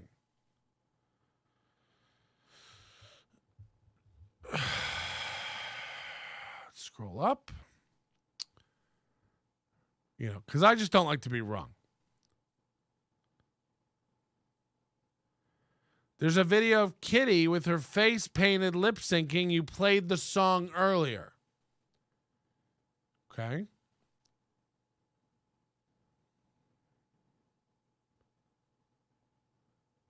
There's a video of Kitty with a painted face lip singing.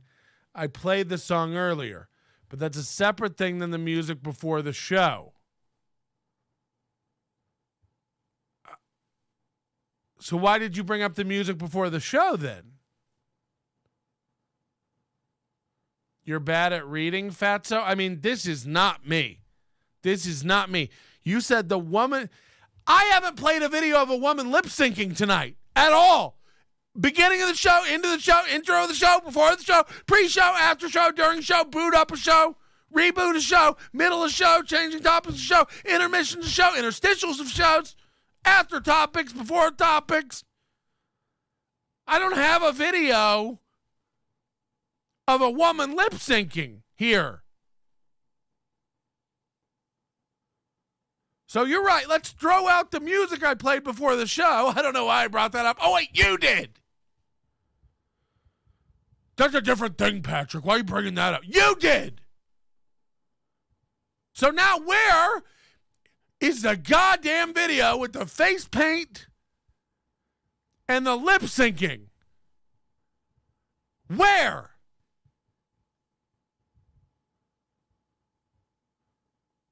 Where? Where is the lip? I don't have a lip. Let's throw out all the details you've given to throw us off the trail. And who's lip syncing now? Who's lip syncing? What? Lip syncing don't sell tickets. Do you think, is this the video you're talking about? Is that the video you're talking about? Yes or no, James? Is that the video? Is that the video?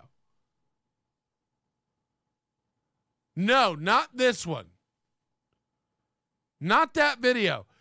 Another video of a woman with a painted face singing.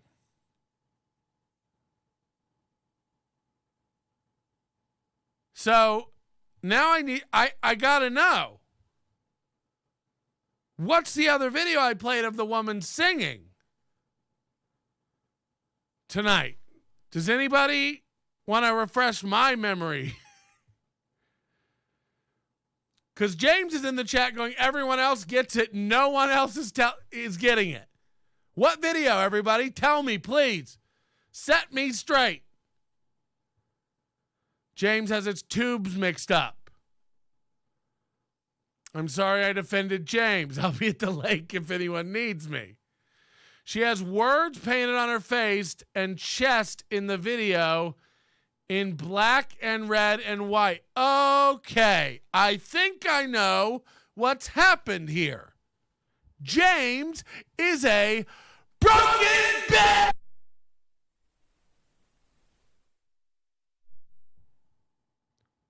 What I believe has happened, and this is by the way, 2 times in one day, one guy makes an enormous asshole out of himself. Just so you know, before I do the big reveal here of what's occurred. Because this is 2 times today that this fucking guy has sent this show reeling and unrecoverable as far as I'm concerned. This has ruined my life. I love this, James. Please come do this every show. We need one of these every show. So, I believe what's happened to stupid James is he was watching the 24-hour stream before this. This is the only explanation I can conjure up. But you tell me if I'm wrong, James. You were probably watching the 24-hour stream, and there must have been an episode about Kitty Pineapple on it, where we pulled up that video where she wrote, like, not funny, and, you know, had her chest. And, I mean, that was a 3-month-old show that was replaying on the 24/7 stream that you caught earlier today or before the show, and now you're trying to gaslight me and the rest of us into thinking that that was on this show today that we did it.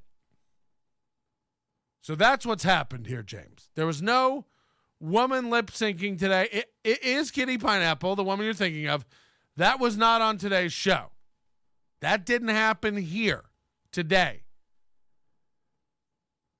You watched something else at another time, and your simple little brain has connected the two, and now you think that happened earlier and that I'm retarded.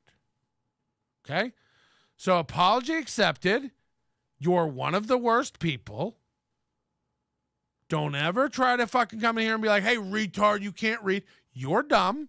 You've connected 2 memories that didn't happen together, and tried to make everyone in here feel stupid. Because everyone in here today was like, there was no lip syncing video earlier. I don't want to seem dumb, but there was no lip syncing video here earlier. When I clicked on this stream, that song was playing. Took you not long enough to figure that out, Fat Tits. Again, you're incorrect, sir. You're wrong. That was never playing on this stream. There's another stream that is a 24-hour replay stream of old shit that you were watching. This stream at this URL never played that video tonight. No one else saw it, James. No one else saw it. You're wrong. You're a liar and you're wrong. You may not be lying intentionally. You're just dumb But it wasn't playing on this stream, and everyone is telling you that now in the chat. Everyone knows you're wrong. Everyone. I'm very good at this. I smoke a lot of drugs. You're a dumb guy. You still should have figured it out faster. I don't keep track of all this shit closely. But I'm the retard? You're the retard. Everything you said about me, I can't read, I'm a retard, he doesn't get it, what a bad memory, this is stupid, everybody gets it. The chat, remember when you said the chat gets it? Remember when you lied to yourself and said the chat gets it? They didn't, because it didn't happen. How could they get it? How could they get a thing that didn't happen, you dumb? So you're banned, you're out of here. You're a bad guy. You're dumb. You're fired. Membership revoked. Not one of the onions. Out of my squad. Off my team.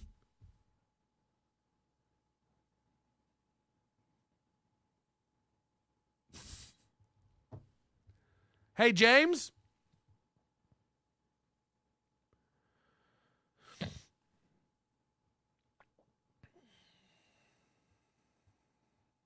Girls Like Us, the pilot.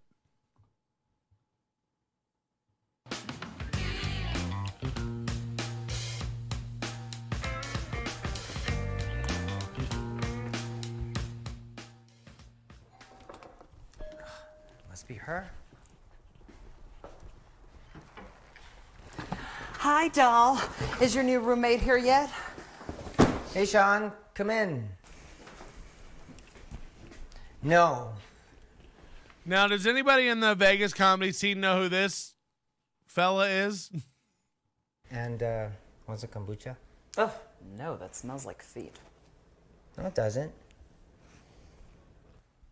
Now I can't unsmell it. Oh, what if So she's... it's got these little cutaways they do, which are very cute. an aspiring performer setting out in Las Vegas to become a showgirl. Or a crazy crack whore. That's exactly what she is. A crack whore? What? No. Entertainer. I hooked her up with a gig to be a show. The acting is so bad. Everybody overacts while it's not their turn. Girl. What if she's a crack whore? Hide your crack. Shh. Again, let's have a look at this. Like, these candles are like bent and lit in the middle of the day. There's a calendar, which, you know, I can't even imagine. This looks like, you know, football plays. Kaylee, I know I said I would wait to come over, but I just had to get... Well, you're not kidding. Kaylee, I know I said I will wait to come over. It sounds like Adam Sandler doing Toll Booth Willie. $1.25, please. Kaylee. No, I'm Katie. And you are? And again, she gets through a whole line before she realizes it's not Kaylee. Like, what? Hide your crack. Shh. Kaylee, I know I said I would wait to come over, but I just had to get... Well, you're not Kaylee. No. I mean, the acting is the worst. The worst. Oh, I'm Katie. And you are? Crack dealer. And that's Sean. Are you a dealer? And if so, tell me you have veggies. We don't use... By the way, if we would have went down that road, you know, and it ends up that I did play a woman lip singing at the beginning of the show, I would have still fallen down on the floor laughing and said, all right, James, you know, you get to come over and put a bullet in me or pick a free hat. But because I turned out to be right, which again, if you'd all just skip to that conclusion, we'll save a lot of time most of the days. But, you know, if everybody would just realize I'm right and apologize profusely, we could move on so much quicker. You know, it was first of all, it was in the intro. Then it was before the show. Then it turns out it was a totally different channel. Then he says, no, it was on this stream when I came here. Doubling down on his dumb after he's already been uncovered to be one of the dumbest guys allowed in YouTube chat rooms. I'm embarrassed you figured out how to join this channel as a member, frankly. It's baffling to me. Use words like marijuana in this house. We say veggies. Veggies? No, I'm with Kaylee. I brought this housewarming gift. I got lost going to the store looking for some ointment for my toe because I stubbed it looking for my keys, and it got... Goss says, why? What is this? Why are there fake interstitial interviews? Oh, by the way, God, did you get my email about your free stuff? Let me know. What is this? Why are there fake interstitial interviews in this sketch? They make no sense. They add nothing. They're trying to do like a real world thing, I think. I got it really good because now I can feel my toe pulsating. Okay, maybe it's not crack, but it's definitely something. Then I got to the store. They're supposed to be like really witty quips, but the writing on this whole thing is so weak, and I do think the cinematography is not bad, like the actual filming of it. Thinking that I would get the ointment, and then I just found this. Want something to drink? Sean, can you pass me my drink? Oh, sure. She has kombucha. The feet-smelling drink? Oh, no, thank you. I'm Jewish. I don't know what being Jewish has to do with kombucha, but that's my excuse for everything. I mean, she really does look like Rocky Dennis. Like she really has man face, man structure. People mentioned in the song when I first joined, I'm not backing down on this, Pat. I mean, it didn't play in this stream. You could not back down on it all you want. The 24-hour stream is a different stream. You did not see that here today. You don't have to back down. You're wrong. You don't have to back down. You're acting like an idiot. Like, by all means, don't back down, dum-dum. When I make a mistake, I eat it up over here, okay? It happens, and I eat it up. You've made a horrible mistake. You've been wrong and wronger and even wronger over and over and over for the past 20 minutes. I won't back down. You don't have to back down, dog. You're dead. We beat you. It's over. I don't need you to back down. Your power has been stripped away. You know nothing. You're one of the simpler minds we've encountered. I won't back down. No one's asking you to. I don't need an apology from a retard. Seems cruel, frankly. What I'd like to do is send over a team to crack open your head, anesthetize like Hannibal Lecter. We remove the top like Mr. Peanut. We carve around your amygdala and try to dive our way through all your gray matter and figure out what made you this way. Why are you acting like that? I had to stare at this while I made this speech. Jesus. Is that the bass player from Ram Jam? It might be one of the twins from Nelson. Oh, after the rain washes away the... Whoa, Black Betty. James won't back down. James, he won't back down. Yeah. I don't need him to back down. Like, you're wrong. You're wrong. What's the mistake? Oh, wow. I said intro instead of 24/7. Big victory for you. You said 9 different wrong things. Down a rabbit hole of wrong. That's where you went. Oh, what? Because I said this was wrong? Yes. And a million other things. Everything you ever thought about today's show is wrong. All of it. Choosing to watch it, choosing to support me, choosing to come in this channel, choosing to take this battle seriously. You're a broken person. You think we're sitting here having a real back and forth? No, no, no. This is a bit. Who is it now? Oh, I'll get it. Here, hold this. And why is this stranger answering my door? Yeah, take this too. I mean, you invited her in out of nowhere. This makes no sense, Here you go. Word art. I'm finally here. I'm gonna live out my dream as a performer on the Las Vegas Strip. Mom, this is why I moved. Mom, you said you'd wait. Like, nobody can act in this whole thing. Like, no one. Oh, God, I didn't mean to fuck it. You ever see the movie Tremors, where the teeth come out of the thing? I didn't mean to pause it on that. That is rough. Remember earlier when she's like, the worst part about giving blowjobs at this age is like, is what? Is what? Fighting off the guy from calling 911? What? What's the worst part about giving blowjobs at this age? Stay still so we can open up all the bottles of pop on your teeth.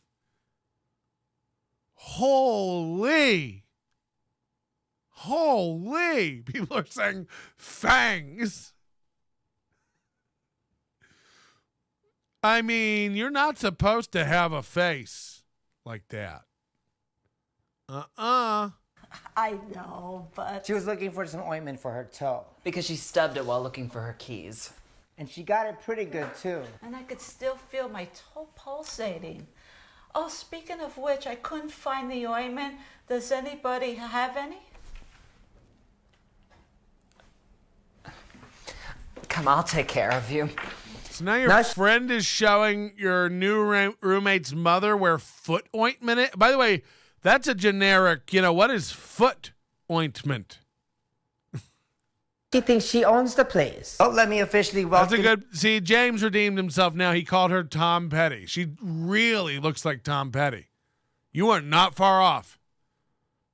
She looks like Tom Petty looks now, by the way, if you dug him up. 5 years dead crypt keeper Tom Petty. You know what I mean? You. Hello, Kaylee. Hi, Katie. I love it already. Good. I'll take that. Oh, thank you. So that must have been Damien. No, that was Sean. Oh, okay. I can't wait to meet Damien. Sean is a very new kind of person to me. How was the ride over? Oh, it was great. I saw a girl dressed as a showgirl out on the strip, but I think she was a crack whore. Because why else would you stand out on the strip like that in the cold? She had to have been a crack whore, but she was dressed like a showgirl. So I guess I'm going to hold off on telling her about her new job. I know, right? Yeah, crack's not really my thing. It's more of my mom's sort of thing. Cute! Oh, that looked like it hurt. Yeah, I got it good. It's pulsating. How many times am I going to hear that word today? You okay? Do you have any ointment? Here's the ointment. Well, it could be worse. Worse? God, look at Summer. I'm sorry, Summer is you want to say handsome lady, but she's not. It's a bad-looking man. It's not a good-looking man. It's a bad-looking gentleman, I know Pat loathes every comment I make. I still love it. I don't loathe every comment you make. I'm kidding. I just want to get sometimes I feel crazy, when somebody says something that I know is, and also you're not wrong. I'm missing half the chat sometimes. But I wanted to get to the bottom of it because I didn't know what you were talking about. And we got to the bottom of it, and as long as I'm not wrong, and you're the one apologizing, we can move on. You're sorry. You're really, really sorry. Apology accepted. Tom Petty joke, and we're back, baby. Ow. It could be a crack whore. Crack whore or stub toe. The sound cuts constantly, different room tone every shot. It's worse. Yeah. It was 19. What is the lighting here? What is this face? By the way, this is April in 2 years. You know what I mean? 90. And it was my first... She keeps looking at the camera and then to the other actor, the camera and the other actor. It's like, who are you talking to? I'm in Las Vegas. I got this gig on the Las Vegas Strip. Imagine me, a Las Vegas showgirl. and then somebody offered me drugs. Jesus, was it crack? No, but somebody offered me to snort it off their crack. Sounds like you had fun. So I politely declined. And for good reason, too. That lady had dirty hands. What? That didn't seem sanitary. Snorted off his crack is fine, but not outside? My gosh, this woman's higher than Charlie Sheen. Well, yeah, I mean, you don't want to snort anything off someone's crack if their hands are dirty. Why did she drop to her knees immediately to say this line? Drop to your knees. Well, yeah, you don't want to snort it up. It's like, what? Why fall to your knee? Fall It's unsanitary. to your knee. And I'm Jewish. Oh, here. Do Jews not snort things outside? I am so confused. The angel voices. Oh, no. Right now. Anyway, it was so lovely meeting the both of you. Kitty Cat, I'll see you later. Bye, Sean. Bye, Mom. Thank you. Bye, everyone. I'm thirsty. Do you have any kombucha?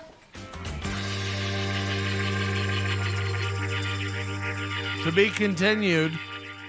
To be continued. So again, I'm predicting under 3 episodes. That includes a 3rd episode that's not quite finished. That's my official prediction for this show. Ask Melton if Jews snort things. Why are we watching this? Is purposefully bad, right? Look, are you not interested in what pilots could be hitting your entertainment system this fall? This is a trans woman, an old bitch, a gay trans, a dumb bitch. This could be on your Netflix screen. If that 90s show can get greenlit, anything can get picked up. It's beyond our control at this point. Just remember that. That's real. Out here in these streets, anything gets a green light. The love child of Rocky Dennis and Laura Dern. Laura Dern. Ugh. I always get her mixed up with that other one too. Laura Dern is like interchangeable with oh, there's another chick. They're almost like interchangeable, these two dopes. All right, we got a main event tonight, and his name's Ty Rivera. If you're not familiar with Ty Rivera, gay, mentally ill comedian that we started following in 2020 when he made a snarky Facebook lie about me. Never really knew the guy, but I took it very personally and made it my 2-year mission to run him out of this town. And systematically, over 2 years, I got him banned from every club in town, not only performing, but also just being there. And, well, at the end of last year, he packed up and he left and moved to Austin and hasn't been doing much since. He's been very quiet after trying to launch a YouTube career here to get back at me. That failed. He bought a bunch of followers. That didn't manifest itself into constant views. And now he's just back to his normal anywhere from 200 to 500 views on every video. You know, he's still getting 1.7 thousand on shorts and stuff, but views on shorts aren't like views on videos. They're very different and easier to get for sure. But, you know, he's a gay guy. He keeps tattooing his face. We've had a lot of rumors about his abusive pets, his abusive past lovers, police reports.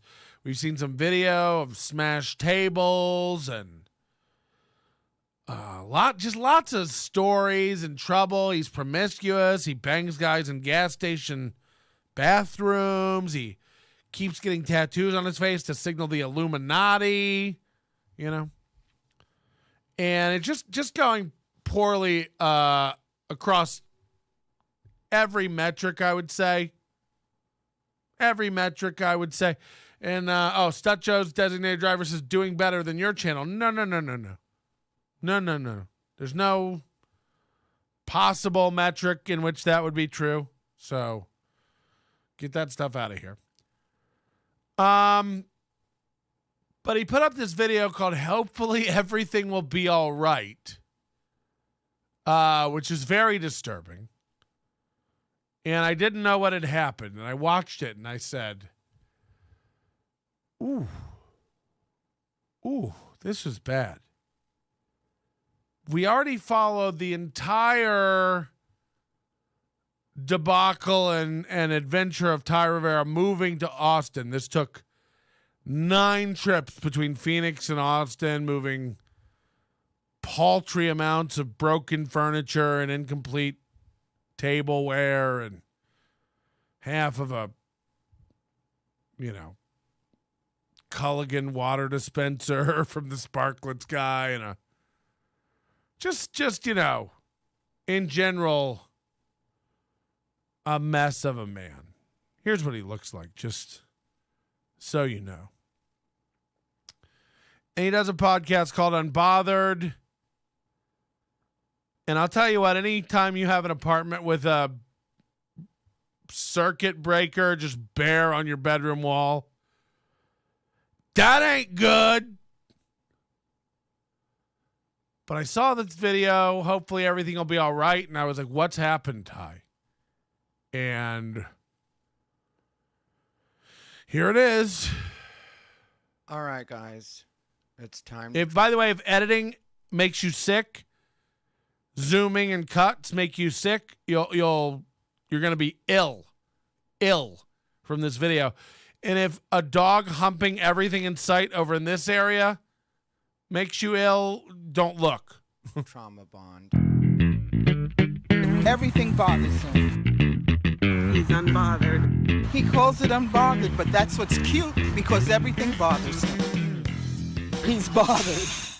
I'm a botherina. What's up, everybody? Ty Rivera here, the absolute best LGBTQ comedian in the world, here with yet another episode. That energy you just saw with all those edits, that's the energy of his editing.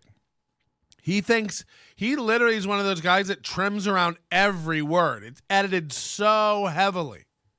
Of Unbothered by Ty Rivera. That's right, it's Unbothered by Ty Rivera, the most inconsistent podcast in the world. Ugh. I admit it, I haven't been the best about doing my podcast. He tried to launch a Patreon and then months later said, I never tried to launch a Patreon. What would I even put on it? He said he was loading it with content so that when it would launch, it would be packed with content. And then literally 2 months later, he's like, what would I even put on a Patreon? It's like, all right, why are you mad at us? You're the one who said you were doing it. It's because if you know my podcast is very honest, and the stuff that I've been going through lately, it's been this weird balance. Growing this new Papa Scrimp beard, which is crazy. His eye tattoo doesn't line up. He's got several other, face tats. Balance of good and not so good. And so sometimes when things like that are happening, I don't feel like it's best for me to talk about them in the moment because then I'll have a tendency to wallow. And I don't at all want to sit in those feelings when things aren't necessarily. Look at his dog humping over here, by the way. If you're missing, his dog is frantically humping everything. The best for me. But people are always asking how my move to Austin has been. And the truth is, my move to Austin has really been great in a lot of ways. But there have been some very trying moments that both me and Snoopy Bijou have been through. Like, just to let you guys know what happened around Christmas, which I know we're March 1st now. But this is how long it literally took for me to feel like everything had settled enough for me to talk about this. And I know a lot of times when you talk about going through a little bit of a rough time, people will feel like there's something that they can say or something they can do. I appreciate you all wishing me well, so I'm not going to pretend that I don't appreciate that. But at the same time, I don't necessarily need anybody's pity because everything is over now, which is the reason that I wait to talk about things. So here's what happened to me. On December 24th, which is obviously Christmas Eve, the early morning of, I was handling stuff with AT&T, which is by far the worst wireless carrier I've ever. You see his edits, his edits are insane. It cut and then the dog disappeared. They're not even like quick edits. He makes so many heavy edits. It's nuts. Dealt with.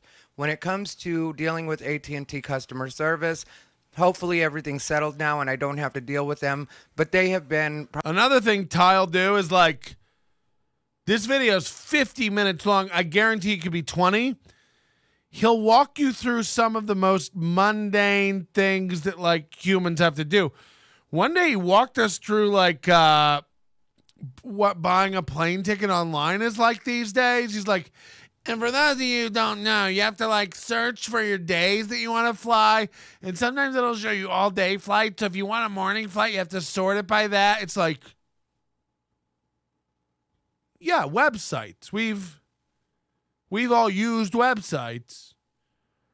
He's like, then you buy the ticket and you know, it's not refundable and they don't even give you a ticket anymore. They just send you an email with a barcode and you're supposed to have that at the airport to scan it, but then they'll also print you a ticket when you get there and you hand them your suitcase. It's like, yeah, airports, man. We've all traveled. Have you never by the way, we're supposed to believe this is a headlining comedian that travels everywhere. It's like things just that everyone does. You know, buying eggs shouldn't be a moment of wonder for your young mind. You know, this is a 70-year-old man. He's almost 70 years old, and he's just telling us how it, you know, when AT&T, if you have a problem, you call their 800 number and it takes forever to get somebody on the phone. It's like, yeah, customer service. We've all done it. It's very, he just explains like minutia that like he explained how you fit a rug into a truck by rolling it up. It's like, yeah, man. Like, how'd you think we were all doing it? Just laying on it and being like, why won't it go? Like Aladdin. Probably the most dishonest company that I've ever dealt with, even to the point of more than once promising me $250 gift cards, and then that gets lost in the system, and suddenly they know nothing about the $250 gift cards. It's like, what? What? I don't know why that is. I also don't know why Bijou is... And look at this dog just humping away, dog. Humping away. David Skywalker says, so I picked up my phone, I dialed the area code, then 7 digits, then pressed send. It rang a few times, they didn't answer, so I called back again, and it rang a few times, and then they answered. Yeah, that's a Ty Rivera story. He'd rush to get that video out. He'd call it, I hope everything's okay. I used my phone. Going at Mr. Bill like that. But these are mysteries of life and things that we just have to accept. Sometimes things happen the way they happen, and you're right, Bijou. You get fucked in the face out of nowhere. And that's what happened. I hate her. I really, really hate her. She's the worst roommate ever. Now you're taking a bath on He used to have 2 dogs, but one was misbehaving so much, and he didn't know how to train it, and he got frustrated, so he just gave it away. This dog he leaves locked up for a day at a time with a litter box instead of taking it for walks and taking it out. I mean, it's really abusive stuff. Bed, Bijou? No, that's where we draw the line. Go to bed if you got to take a bath. I see you. You're not sneaky. I see you. It's hard to tell if it's a boy or a girl, really. I've been trying to pay people to bring me that dog's teeth for a year, and nobody has the balls. Again, get a hold of his dog and bring me some of those teeth. He made a video seriously trying to pin that on me. He's like, he's sick. He's offering people money for my dog's teeth. Imagine making that video. Seriously, though, I will pay for his dog's teeth. Send any dog's teeth to me. I pay for every dog and their teeth. Send any parts of your dog or any dog to me. A paw, a nutsack, ovaries, hair, just clumps of hair. Pretty sure I saw a nutsack dangling earlier. Fucking evil little cock births of Beelzebub. Was the art behind him stolen from a mental hospital? Yeah, he thinks that's really cool art. He hangs it up everywhere he does a podcast.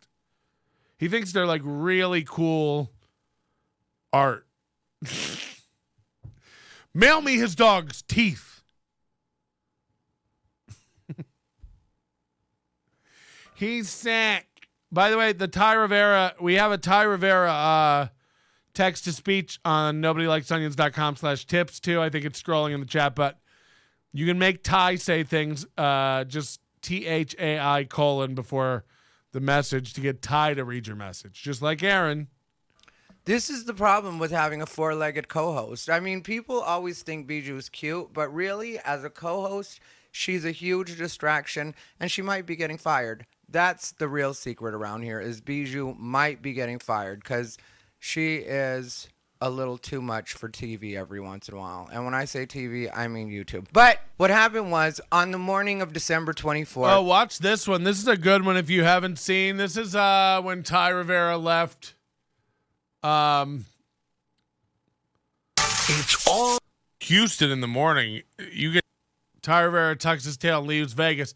So this is when Ty Rivera pulled out of Las Vegas, streamed 3 months ago. And that's worth watching if you want to see his whole moving adventure, where he talks about his rat-infested apartment in Vegas and what slop he was living in. Flies and rats. He used to do his podcast and flies would be buzzing around his head and shit. And he'd be like, I hate this place. Then he moved and was like, that place had rats in the oven. And it's just like, what? Whoa. Rats in the oven?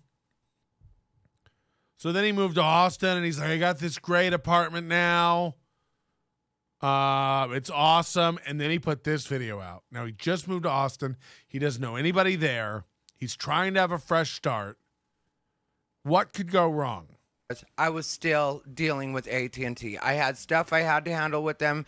It all got taken care of. I went to sleep with a good feeling. I probably went to sleep at, honestly, 10 or 11 a.m. That's when I went to sleep. I wake up around 3 p.m. By the way, Fearless, I see that chat that you have your dog's baby teeth. My wife has some of our dog's baby teeth. What?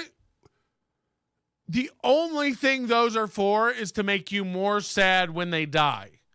Like, what could you possibly throw that away? You know, she's got baby teeth and blanket and a first toy and her first collar. It's like, so that you just have to go through this parade of memories when your dog dies and you throw them all away one by one. Like, what could actually... You're going to make a necklace? Are they your puka shells? What are you going to... You're just going to have your dog's baby teeth clankling on a what? One of those charm bracelets with just teeth? He went to Jared.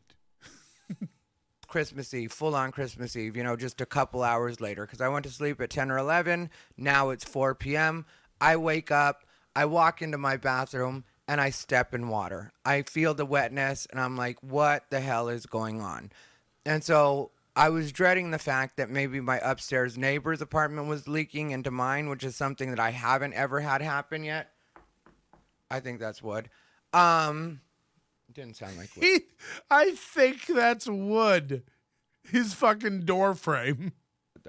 We're going to trust it's wood. But anyway, that's not something I've ever had happen to me thus far in life. But I thought maybe that's what was happening. And then I walked to the front door and I noticed that there's water at the front door too. And I'm like, what the hell is going on? And I see water is still coming in, not at a super fast rate, but still coming in from the front door. And I'm like, I don't know what's going on right now. At this point, I hadn't noticed the full level of like what was happening in my apartment at that moment. All I knew was there was water in front, there was water in the bathroom, and this is obviously a problem. Not supposed to be happening.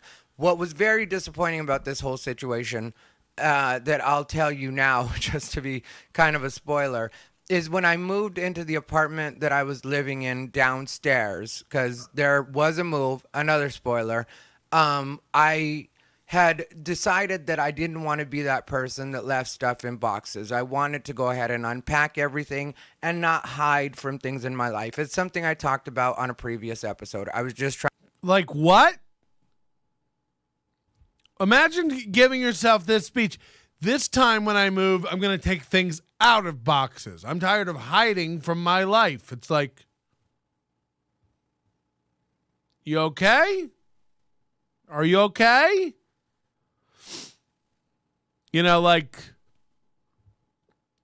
I told myself this time I'm going to take my stuff out of boxes. It's like, okay. By the way, again, this is, you can't imagine what's happened. Trying to get everything out where I needed it to be so that I could get organized and live like a functional adult. So I had done that. I had successfully done that. I had everything unpacked. I had everything in its place. I had the TV mounted. There was a lot that had to be done, and I took care of all of it. So now here we are on the 24th, and I know I'm experiencing flooding, and I may not be a contractor of any sort, but I knew it was bad enough that I would probably end up having to move. I knew that that's probably what was going to happen. But still being optimistic, I go ahead and call the front desk, and there is somebody in the front desk at that time. That person pretended to be helpful in the moment, and I just told them, because they were like, yeah, there's a leak that happened in your building, and so we're trying to have maintenance. So look at this. This is outside of his building. It's flooding. It's Christmas Eve. He's just moved into a new apartment. All his stuff. And then shut off the water, shut off the main right now, because there's nothing we can do about it, and there's nobody we can get to come out on Christmas Eve, which is something I understand, something I was sympathetic to. I get it. Nobody wants to work on Christmas Eve. You're going to have a tough time finding anybody that's going to drop what they're doing on Christmas Eve, and especially here in Austin, because there is a high Latino population here. And if you don't know anything about that, a lot of people are going, what the fuck is up with his lips? Yeah, he's got big old hot dog sausage lips. It's Botox, it's fillers, it's injections, it's pills, it's all kinds of everything you can do to, it's dicks. Just tons of dicks punching him constantly in his face. Mexicans celebrate Christmas on Christmas Eve. So we're going into the early evening hours, like 4 p.m., 5 p.m. of Christmas Eve. They're not going to be able to find anybody. They were saying that they were going to get the water shut off. So I was like, keep me posted, and my let me know what happens. They end up sending an email to us at some point after that, letting us know that the water in the building had been shut off. Well, during this time, immediately after, I jump into action and think, what can I do? Because in Phoenix, a lot of times, Home Depot and stuff like that will be open on Christmas Eve. Christmas Day, it'll be usually closed half the day. In Phoenix, Home Depot will be open on Christmas Eve. Everything in his life is like a local reference. He's like, I know Phoenix Home Depots are open on Christmas Eve. It's like, I'm pretty sure it's a national policy. Probably national policy. I don't know if the Austin Home Depots just run on their own schedule or if they might be part of a corporate thing that they're doing. What are the odds Ty has a cum chair and dish sponges on his toilet? This apartment looks a lot nicer than that. This don't look like no donkey lips villa. You know what I mean? Alex Angel says, worst juggalo ever. That's saying something. Well. And then open up like later in the day. That's just the way things work in Phoenix. It's also similar to the way things work in Vegas. So I'm thinking maybe I can get lucky and rent a shop vac from somebody to vacuum up this water. Rent a shop vac. Now, I don't want to brag, but my 10-gallon DeWalt stainless shop vac, I think it was $79. Just go buy a shop. You get a Craftsman for fucking $49. Get a little 6-gallon unit. You know, what do you rent a shop vac? What's that going to run you? $30? Buy one. Oh, yeah, apartment. Nowhere to put anything. Still, you know, you have a lot of bad luck. And I imagine with your lifestyle, you could use a wet, dry vac. There's probably a lot of puddles that need cleaning up in your life, I would imagine. A lot of wet spots, if you know what I mean. Because AKA, you're back. I just bought furniture from my apartment, and all of my furniture was new. Thankfully, I got the warranty on everything, but the warranty on everything doesn't. If there's a flood in your apartment, the furniture warranty doesn't cover it. That's not how warranty is an item is warranted against defects. It's warranted against breaking down. It's warranted against falling apart. It's warranted against wearing out before it's time. You don't get to light something on fire and be like, God, that burned to ashes. I'm glad I got the warranty. Do you mean insurance? Do you think warranties are insurance?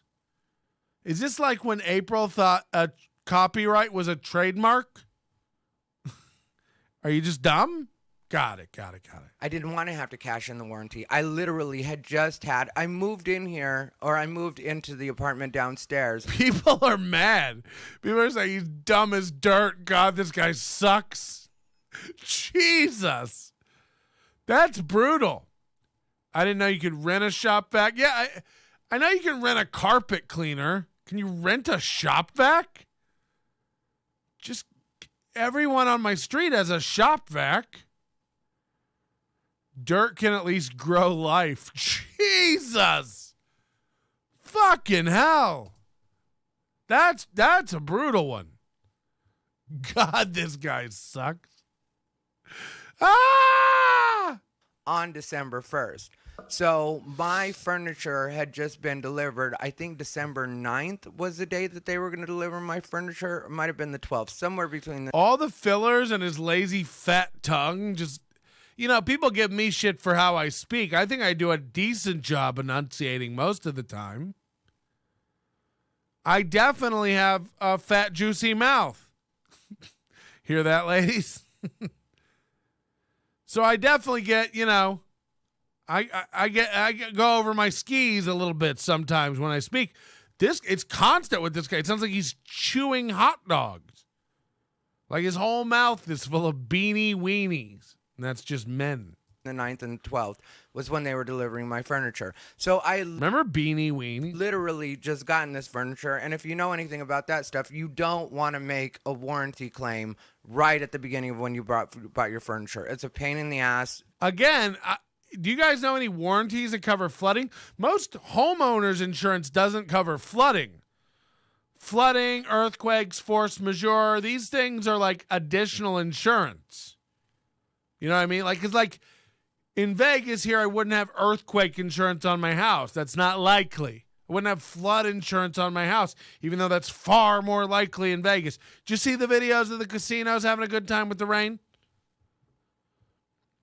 So, I mean, people think of Vegas as a dry place. We get, monsoon season out here gets insane. You saw those casinos flood last summer, right? But he's like, you don't want to make a warranty claim. Like, warranty? What, are you going to send him back a soaked bed and just be like, I came really hard. This is broken now. What are you talking about? Either way, even when they're completely cool, it's a pain in the ass. And so I didn't want to have to deal with it. He should have rented a wrap it up button for this story. So I have an umbrella and earthquake insurance in LA. I mean, you got to have earthquake insurance in LA if you own a house. If you want to keep, if you like your house. I'm trying to get a shop vac because supposedly the water has been shut off.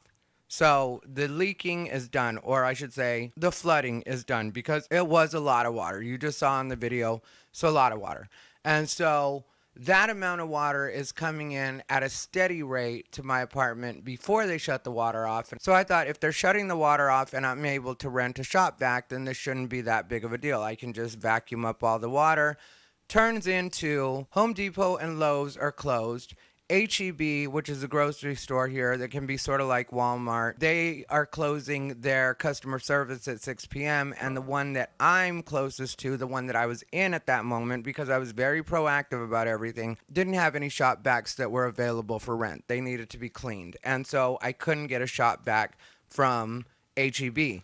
Imagine cleaning rented shop vacs. What do you think's in there? People don't want to buy one. What do you think they're cleaning up? They're renting this, and then you have to clean it at the store. Ugh. So then I look at Walmart. Walmart is also closed.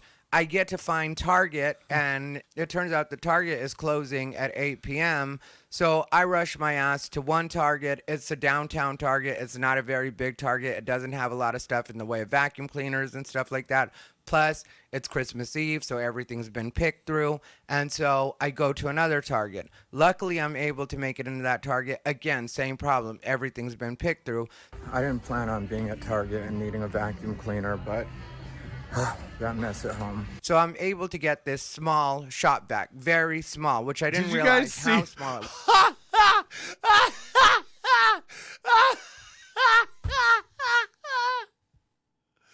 I was gonna go back, but holy shit. This is not a shop vac, this is a Bissell steam cleaner. This is a carpet cleaner. Bissell.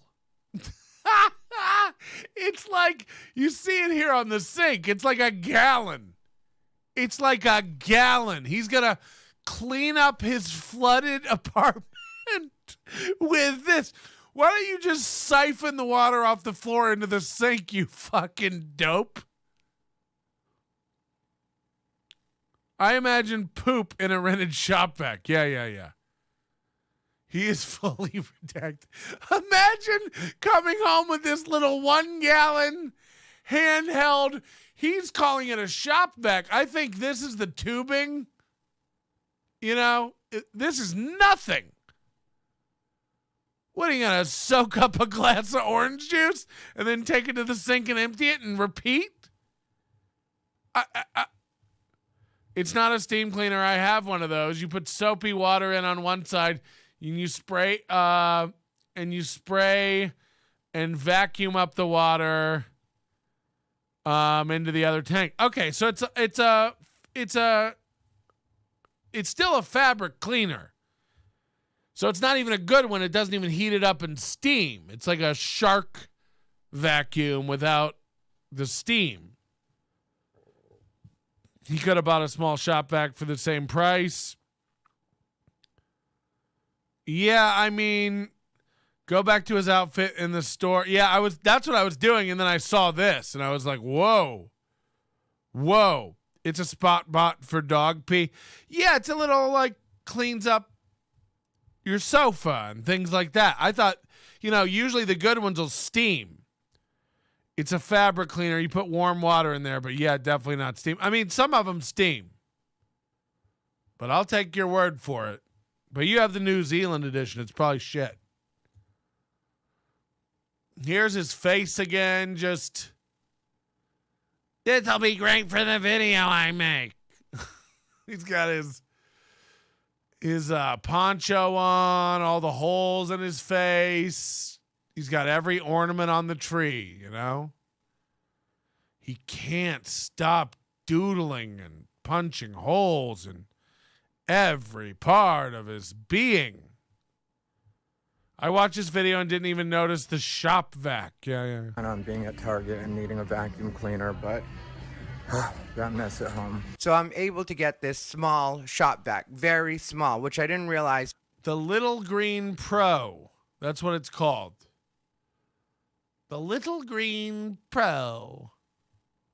How small it was or how little water it could actually suck up until it turned into 3 hours. He's so dumb. He goes, I didn't realize how small it was or how little water it could suck up. It's like, I guarantee you the volume's printed on it. It's like, what do you mean you didn't know? I thought it was a dunk tank that I could swim in. Hours of me trying to vacuum up this water and making zero progress near the front door. Just walking in it. Because that's the main thing I wanted to do at first, was stop the water. Look at this little thing, and look at all his furniture. From coming in the front door. Not possible. I had come in through a part of our apartments that isn't by where the water was leaking. So after me doing this for about... This is all flooded. All his wooden-legged furniture. Oh, the warranty claims. 3 hours very diligently trying to get this water up and just thinking, wow, this is more water than I thought, but this is also a smaller shop vac than I'd like to. He's got clothes laying around all over his apartment, furniture everywhere. Be using. And so just the way everything played out, I was thinking that it was a situation. He's got all this weird mid-century modern furniture. It's so weird. Where it was just more water than I thought it was going to be. Well, turns out that nobody told us that they yellow oak wood, you know, just like the cheapest. Weren't able to shut off the main. Like, this is ugly colored furniture. This is like dorm, high school bunk bed, camp counselor grade furniture. So since they weren't able to shut off the main, there's always with the Glade plugins. What stinks? How much are you farting over there? Why every room? Glade plugins galore. Tons of them. So many that we started making fun of them, and you hide them now when you make videos. This one slipped through the cracks. How much you farting over there? What's going on? Yeah, why throw down any towels? He didn't need to throw down towels. He had clothes all over the floor. You know? IKEA circa 2005. Just show us the warranty and we'll deliver you new stuff. The warranty. You don't get to take a water hose to all your belongings and then call the warranty company. Still the same amount of water pouring in. I can't imagine buying all this like tacky yellow wood mid-century modern shit that he got. Like, this is crazy.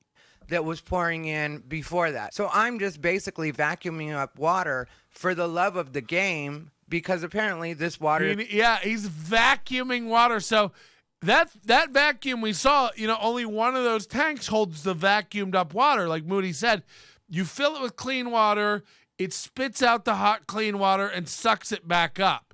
The idea is that you're constantly like rinsing your fabric as you clean it, spitting in hot water, sucking it out.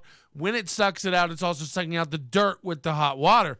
He's using it as a vacuum, so only one of those, you know, it's the size of this cup that it's going to hold. It's going to hold his flooded apartment.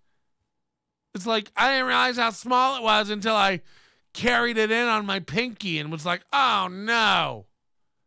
Paris Hilton has bigger purses.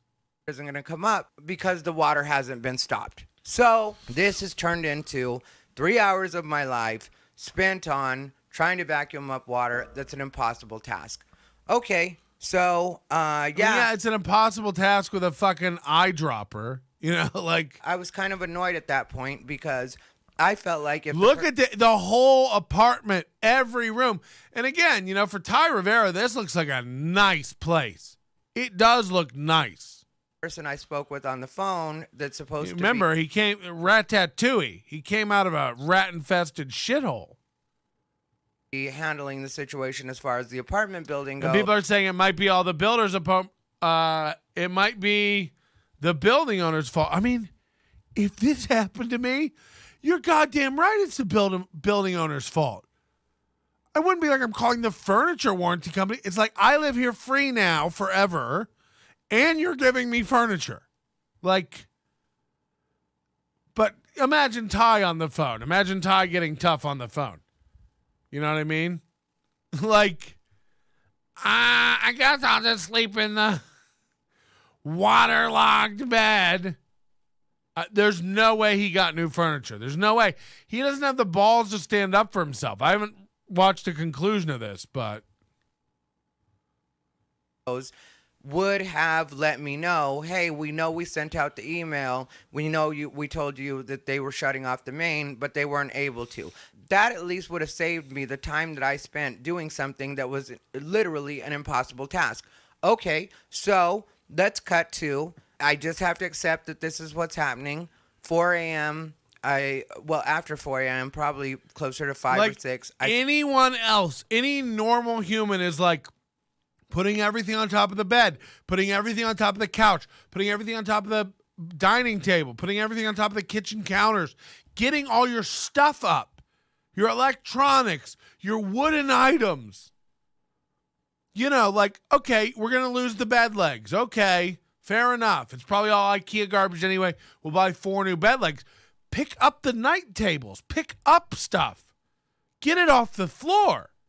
Any normal person, he's walking around kicking his jeans through water, walking around kicking his AirPods through water. It's like, why aren't you picking anything up? Your whole thing is like, let's buy a really underwhelming shop vac. By the way, everything's just soaking in soup at home while he's running around to every store in Austin looking for a shop vac to rent. I mean, pick stuff up. Pick stuff up. He already waited too long. The floors are ruined. He doesn't have anyone. Hope he doesn't have anyone below him. No, this was on a ground floor, which we'll get to. There's another sad element of this. Finally end up falling asleep. And there's nothing I can do about the water. I've accepted this. I've resigned that this is just going to be my Christmas. And so I wake up the next morning. Boy.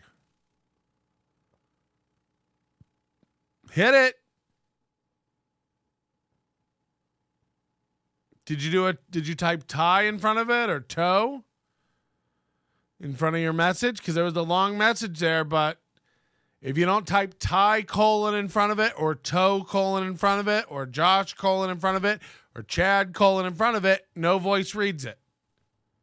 So you might have just wasted one there. Try again. We'd love to have your dollars. Should say the next afternoon, around 2 in the afternoon. Oh, was that day trois? Sorry, I didn't see I can't see it when it's so little on the screen. Type tie colon in front of it and it'll make Ty read it. All lowercase, THAI colon, and then the message. Sorry. And the reason I wake up is because the fire alarm is they did a semicolon instead of a colon. Oh. going off. Just another part to my lovely Christmas day. The fire alarm for the entire building is going off. And there was only so long that I could put it off just sleeping through it. And I can sleep through anything in a lot of cases. But then at a point, it starts to bother Bijou because it's super loud and it's running all through the building. And I know it's a false alarm because that's something that we've had problems with in this building. So he's moving in this building. He's having all kinds of false alarms at all hours of the day. It's flooding. His last place was rat and fly infested. I'm starting to get the idea that this guy makes no money and can't afford a good place to live. That's what it's starting to seem like. Dub says, I had my basement flood without a shop vac. I used snow shovels and a bucket to dump buckets of water into the basement. It was 2 a.m. approximately 12 years ago. Yeah, I mean, I haven't had a whole place flood, but I've definitely experienced certain amounts of flooding, and you got to, like, move shit. He's running around to stores, kicking things around, filming it. It's like, that's not going to help. And somebody's right. His piercings, you know, I imagine that all got rusted out. Fire alarms mean get out. Yeah, not at his place. Building, which I already knew because in the short time that I had been there at that point, it had happened every once in a while. And so I know that this is something that I'm just having to deal with at this point. So I eventually end up taking Bijou outside. We go wait outside. Hopefully the fire alarm shuts off. My neighbors are outside too. Oh boy. And everybody's... Come on.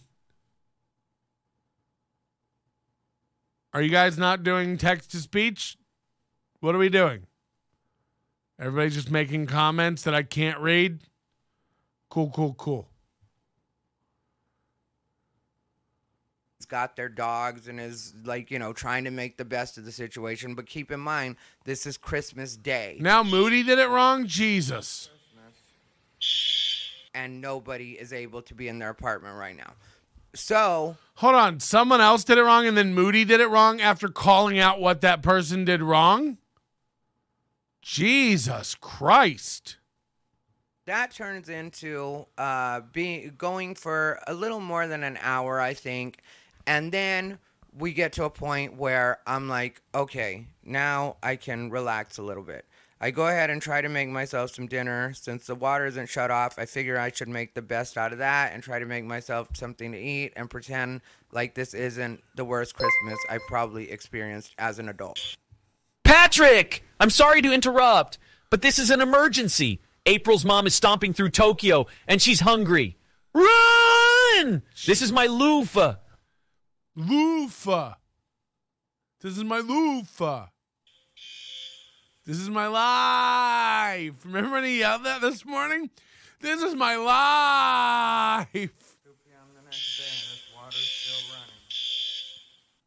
So, around 8 p.m. on Christmas Day, somebody from the apartment building shows up, and So he called it 4 p.m. Christmas Eve. It's flooding all night until 8 p.m. Christmas Day. Holy shit. My last condo was across from the Georgia Aquarium, and I still had issues with water damage. I'm still sick from all the mold in the walls we couldn't see. Ceiling HVAC leaked all the time. This could be his neighbors directly above flooding because they died while water flowing, assuming he had contacted the people. Yeah, you're way behind. This is a water main. What are you missing? People don't, it doesn't flood out of a pipe outside the building because someone left their tub on. Like, also, you know, I know Atlanta has like I think the biggest aquarium in the world. I believe Atlanta or something like that. It's like, why do they do this where there's no, like, that's not, you know, for people who are not in the U.S., Atlanta's landlocked. You know, there's no, the closest coastal area to Atlanta is a 5 to 7 hour drive, I'd imagine. Florida or Georgia, go through the Panhandle or something. You know, I mean, why is that giant aquarium in Atlanta? They're just hauling Free Willy on trucks. Thanks for all the donations during our latest illegal price show. I've bought myself a fancy new electric car. This is my Leaf. This is my Leaf. You said fancy new electric car. That's like the cheapest, shittiest electric car.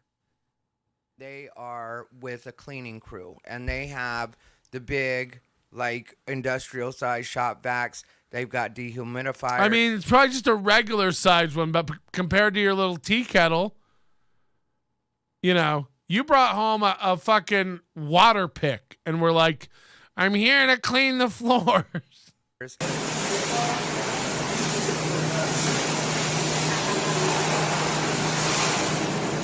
They've got all sorts of stuff to clean up this mess. And even though, yeah, it's inconvenient that it happened, and yeah, it's annoying that that person didn't get a hold of me, I kept a good attitude with everybody that I dealt with when it came to taking care of this situation. It's not anybody's fault. You're here now. He's like telling you that a day later he didn't give any of the people vacuuming up the water attitude. And he wants a pat on the back for that. Hey, just so you know, the people who came to clean it up, I didn't give any of them attitude. It's like, wow, what a brave soldier. Let's take care of what we need to take care of. They're finally in here, or coming in here to do Hit the like button. This is the way I had to have. Give us a sub. Give us a sandwich. That's the kind of person I am. I'm not going to sit in this victim mentality where, oh, this horrible thing happened to me on Christmas or Christmas Eve. He lives in a victim mentality. Don't get it twisted. When it comes down to it, I have a roof over my head. I have Bijou. I was able to do comedy except for on Christmas Eve, which Christmas Eve stuff ended up getting canceled anyway, but I was technically booked somewhere and I had to miss it because I was booked and had to miss it even though it did get canceled. It's like, well, if it got canceled, you didn't miss it. Which is it? I canceled anyway for on Christmas Eve, which Christmas Eve stuff ended up getting canceled anyway, but I was technically booked somewhere and I had to miss it because it's like, well, which is it? I was vacuuming up water or trying to vacuum up water. But it is what it is. Now we're Christmas Day. People who say it is what it is are dumb. And the water is being taken care of. I'm completely nice to everybody. What else would it be? One of the managers, I believe it's the assistant manager of the apartment building, asked if she can come in. of course you can come in and look at the amount of water that was in here, because they hadn't finished vacuuming it up or really even started vacuuming it up. They had kind of tried to make a pass, but there was so much water coming in that even when they did the first pass, they had to go through it again. And so it turned out there was water on both sides. Splash, I was taking a bath, off on a Christmas Eve night. The door would be just further back. I vacuumed up, rubber dub in my tub. Also on the other side, like behind the bed in the bedroom. God knows that my face ain't right. Cleaning up, gonna rat on my furniture, There's other apartments, but water coming in from both sides and a lot of water. So the assistant manager tells me, we're going to have to get you moved. We're going to have to move you to another unit. We're gonna move you to another unit. You're gonna like the way that you smell. Care of that on Monday. Okay, cool. Shit happens. Yeah, it's kind of annoying, but it's what has to happen. Okay. So imagine not picking any of this stuff up when your apartment floods. Like, pick stuff up, put it up on that counter. Around 8 p.m., they came over and finally took care of it. Why wouldn't you pick up that shoe rack? Why wouldn't you pick, you know what I mean? Like, this is a lazy idiot. Like, you can either try to save stuff or not. You know what I mean? But I still have to have a towel down because the pipe's probably still leaking, would be my guess.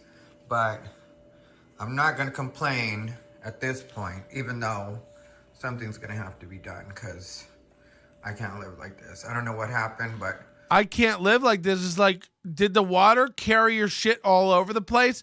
Why is there stuff scattered all over your floor? You know, why? Even if a pipe burst, it shouldn't flood the way that I flooded. I mean, like, it was front, back, side to side. And so right now, everything is out of sorts. But like I said, I'm not going to... Look how tight this little room is. Such a tight little room. It's got a desk. The chair backs up and hits the bed. ...complain when the guys that did the cleanup did their job. Did you see he's got another shoe rack? He's got like several shoe shelves. It's not their fault that the apartments put me in this unit. So I request that I be able to be on a first floor. Okay, this gets sad. I have to be on the first floor. It's just the way that it has to work out. Like, he said, listen to what he says. Because this is the other thing I should tell you guys that is kind of a bummer, but it's also just the way life works and something I have to prepare myself for. The fact of the matter is, my dad is 82 years old. And he is making me very aware of his mortality, is what's happening. And he's not doing it at all in a guilt-trippy way. There's nothing for him to gain from me. You know, it's not at all like he's playing on my emotions. My dad is not that type of person. Technically, my dad is the type of person that will hold pain in or not let you know what he's going through because he would rather not worry his kids about what he personally has going on. For people who don't know, Ty Rivera is probably almost 60 years old. He looks great for his age, but he's very, very old.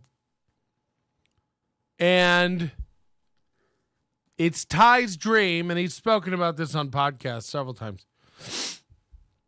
It's Ty's dream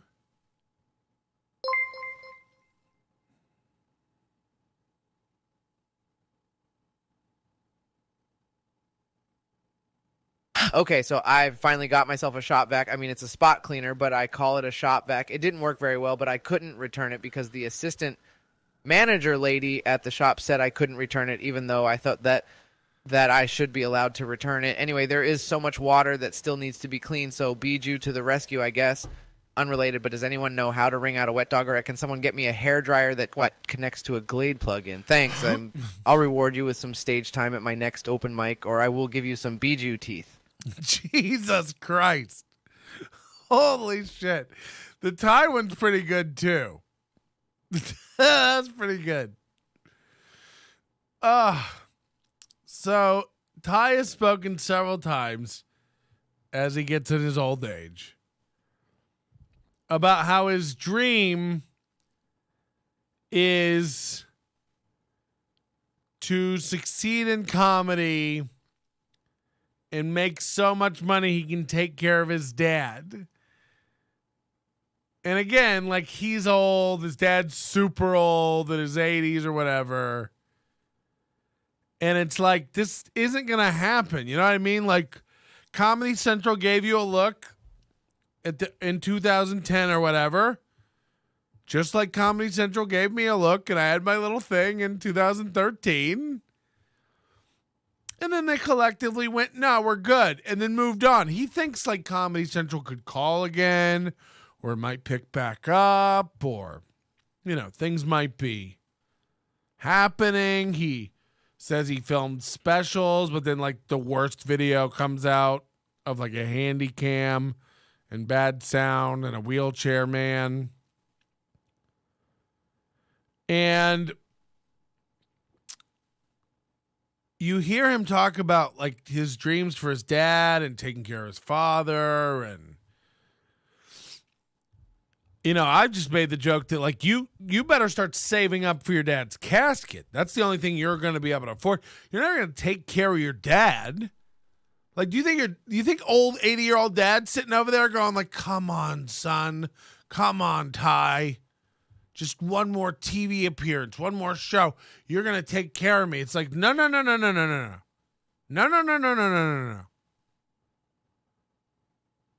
This is an old man dreaming about caring for an even older man. Both of your lives have gone horribly wrong. Ty had a sister that either took her own life or Ty killed with pills. We're unsure. A lot of conflicting information. But when he starts talking about his dad and taking care of his dad, it gets real sad. And then you start to realize, you know, he's saying he wants a first floor apartment so his dad can come over and tell him stories before he dies. Stories that his dad wants to tell him before he dies. But what I think it is really that his dad's moving in with him. I have to have a first floor apartment so dad can come and go and move in with me. That's what I believe's happening.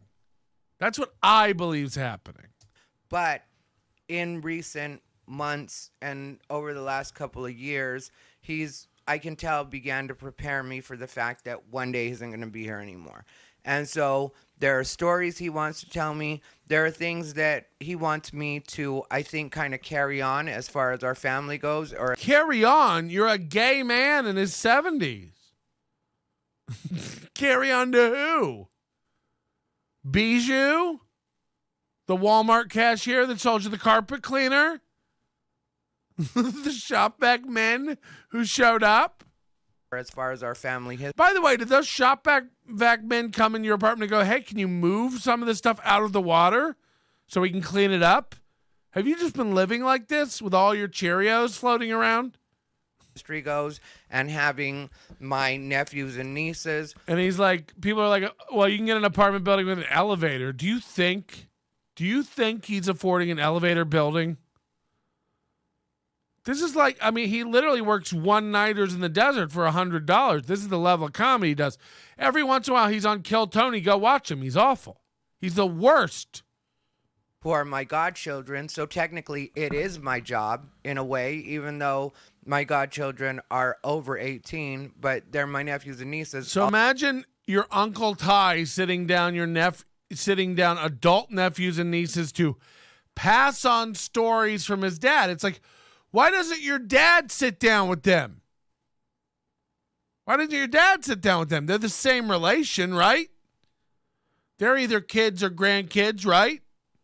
Why does it have to go through you? Why are you the conduit for all the family stories and knowledge?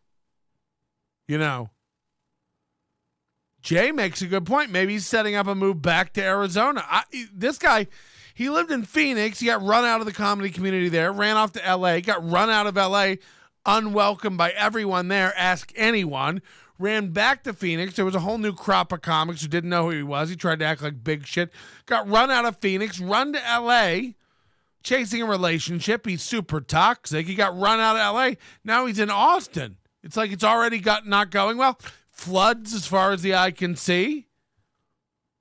1 if by land, 2 if by apartment flooding. Also, my godchildren, my sister did entrust me to take care of them and raise them. And she's not around anymore. Don't ask questions. Should anything happen to her? Well, spoiler alert, several years ago, something happened to her. Something happened to her. A mystery we'll never get an answer to. So my sister's no longer around, so I'm in charge of these little motherfuckers. In a way, because my parents have done a very good job of taking care of them, because when my sister died, I was not old enough to be in a position to really be able to take care of 3 kids. So, and you don't take care of them anyway. So if your parents took care of them, why can't they pass the stories down to those grandkids that are like their own children? No. Your dad's got to drive down to Austin and talk to the gay man who lives alone. And then what? The gay man who lives alone gets the kids over who aren't kids at all and sits them down and tells them the stories from the old man? Why do we need you again? That is what it is. But when it comes down to it, I am still my mother and father's only son. So there's certain things that you're just in charge of. And I know some people would say, well, that's whatever with the patriarchy. No. It is what it is. And Hi, Patrick. Do you know that Big Irish Jay tried to touch Earl's pee-pee in a crowded theater watching Iron Man 2 and could not take his eyes off his massive boner? Is that true, Jay? This is the way my family works, and I fully do accept it, and I know I have certain responsibilities. Does he have loyal fans? No. Everyone who gets near him, he fucking drives away. He's toxic. He's fucking poisonous, this guy. So I say that to say that since my dad wants to be around where I am, wants to every once in a while be able to share time with me. Wants to be around where I am, wants to be able to share time with me. Again, he lives in Phoenix. This is a long drive. Now all of a sudden it's like dad wants to be around. It's like, it sounds like dad's moving in. Spend time with me. I make it so my dad is a top priority here at my place. If my dad wants to drop in at any point, he can definitely drop in at any point. But my father is 82 years old with arthritis. So when you're 82 with arthritis, you are actually disabled. And I don't like the look my dad does definitely show signs of that. Sometimes he has to walk with a cane. Sometimes he's all right. But it's back and forth. And so being on a high floor, 3rd floor and above, really isn't an option, especially when I know that the fire alarms go off here. So if the fire alarm goes off here... Again, that makes no sense. He can't be on a higher floor. Again, elevators are a thing. These exist. He's very baby shark. You're acting very baby shark. Okay? Especially if the alarms are going to be going off and he has to constantly go in and out. It's like, why don't you get a good apartment? And my dad's not able to use the elevator, then that means he has to walk downstairs. So if anything, if he has to walk down 1 flight of stairs, not ideal, but okay. But having to walk down 3 to 6 flights of stairs. Do you guys see why I call bullshit on this? It's like, you don't buy an apartment based upon a guy who might be there sometimes. The alarm's been going off a lot. It's like, well, don't have your dad over until that's solved. If he's going to be going up and downstairs, it's like, how about when the alarm goes off, you say goodbye and he leaves? You don't have to go back up. I think he's living there. I think your dad's moving into the other bedroom. Okay? He can pop in anytime he wants. He lives in Phoenix. So he won't be popping in unless he's living in with you. Not an option. So I'm very clear with them about that. I send an email about it. I let them know exactly why it is, the way that it has to be. It's just, I'm completely transparent with them. So they know that this is a deal. They know that this has to happen. And on Monday, I just go ahead and let it go for Monday because I know that they were having a lot to deal with and the water situation still hadn't been fixed.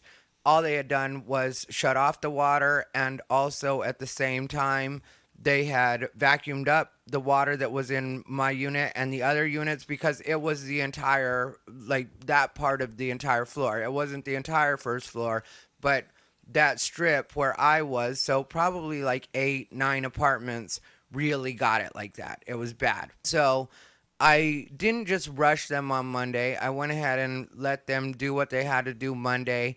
And then Tuesday, I go into the office. When I go into the office, the guy that's in the office tells me that he can't help me and that there's nobody there that can help me. You guys, like, he goes over the most mundane details of every story. He has to tell you every little thing. Then I tried to go to the bathroom. It was locked, so I went back and I got the key to the bathroom and went back and that unlocked it. And then I went to the bathroom. It's like, all right. And the way he says it is in a way like he doesn't really want to help me and kind of like I'm just there to bother him, which I've gotten attitude from this guy before, and I don't know. Hold on, how do we go from 86 likes to 83 likes? People are unliking this actively? You cock-sucking sons of bitches. Hit the like button. How dare you? How are we winding backwards? For the record, Earl Skockle spread his gaping asshole 2 feet from Big Irish Jay's face. See, Patrick, the thing you need to know about me young is I like gaping assholes. For me. How do you make it yell like that? How do you get it to do that? That's weird. Why? I'm completely honest with you guys. I'll tell you guys when I'm being snotty with people. I'll tell you when I'm pulling rank. In this situation, I was doing none of those things. The way that I saw it was, like I said, with the people that came in to vacuum up the water. You know how this is you can tell it's a shitty apartment too? Again, first of all, there's a breaker box like here in the apartment, just bare in a bedroom. That's gross. But look at this. This is bad. No gap between a door frame and a light switch. No gap. This place is shoddy. It might look good and finish it. I get it. Oh, look, 5-panel doors. No. Don't. All you need to do is look at little things. Go look at the light switches in your home and tell me about one jammed up against the frame like this. This is a place that's given up. This is a place that doesn't care. Don't be fooled by these satin nickel door handles. This is builder grade garbage, okay? Don't be fooled by that. Okay? Ooh, they're not knobs, they're handles. That's builder grade. Builder grade garbage. No gap here. Come on. Dicey. Yeah. Here we are. This isn't an ideal situation. Let's make this as easy for each other as humanly possible. But instead, this guy tells me that I can't help me. He doesn't know when somebody can help me. And I even suggest, I'm like, so should I just call in tomorrow or should I come by the office tomorrow? Because so-and-so said that this was supposed to happen. I'm supposed to get switched units. And the guys from the cleanup crew, because that's the other thing I forgot to tell you guys, the guys from the cleanup crew literally told me, the main guy, he was like, yeah, this is bad. And what's this thing? Is this a carbon monoxide or a doorbell box? Like, is this a Glade air freshener on the wall that dispenses like in a public bathroom, or is this a smoke detector? It's all dicey.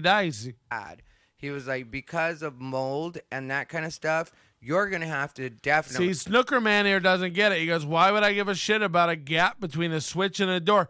It's not that you give a shit. It's that no one else gave a shit. You're not a carpenter, okay? You're not a tradesman. You're not a journeyman. You're not doing this kind of work. You may know nothing about it. It's not your job to know how high off of the ground do outlets go. 15 inches. Why? So people in wheelchairs can reach them. There's a lot of codes. There's a lot of things that are standardized in building.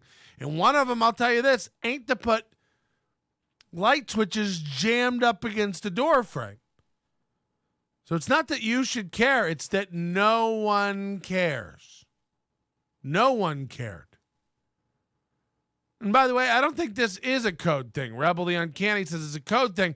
Maybe not this. I don't know if there's a regulation that you have to have 2 inches between a door frame and a and a light switch. It's just go look in your house. Show me a light switch jammed up against a door frame, and I'll show you a room that wasn't planned out. Show me a door frame jammed up against a light switch. I'll show you an apartment where there's a lot of other shit that got jammed and shoved and kind of done shoddy. So it's not that anybody cares. It's that nobody cares. You know what I mean? That's all I'm saying. How did he switch from talking about his dad dying back to the cleanup crew? I don't know.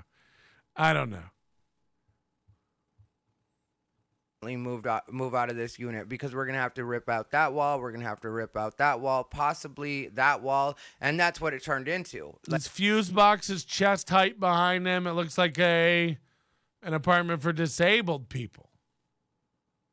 Possibly. Like they literally are having to rip out the walls on both sides, and it's a lot of damage. Okay, so here it is empty now. Those blue marks are all the parts where they have to rip out the wall and stuff, so.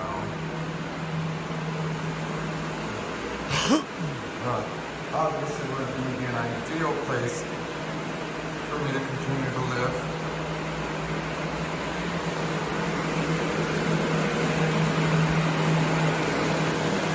I didn't realize you guys weren't watching. My bad.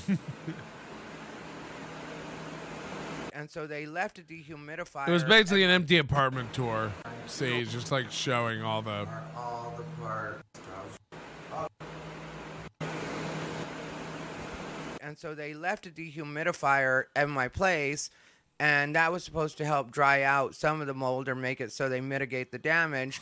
But what that ended up doing was basically drying me out, and I ended up getting sick.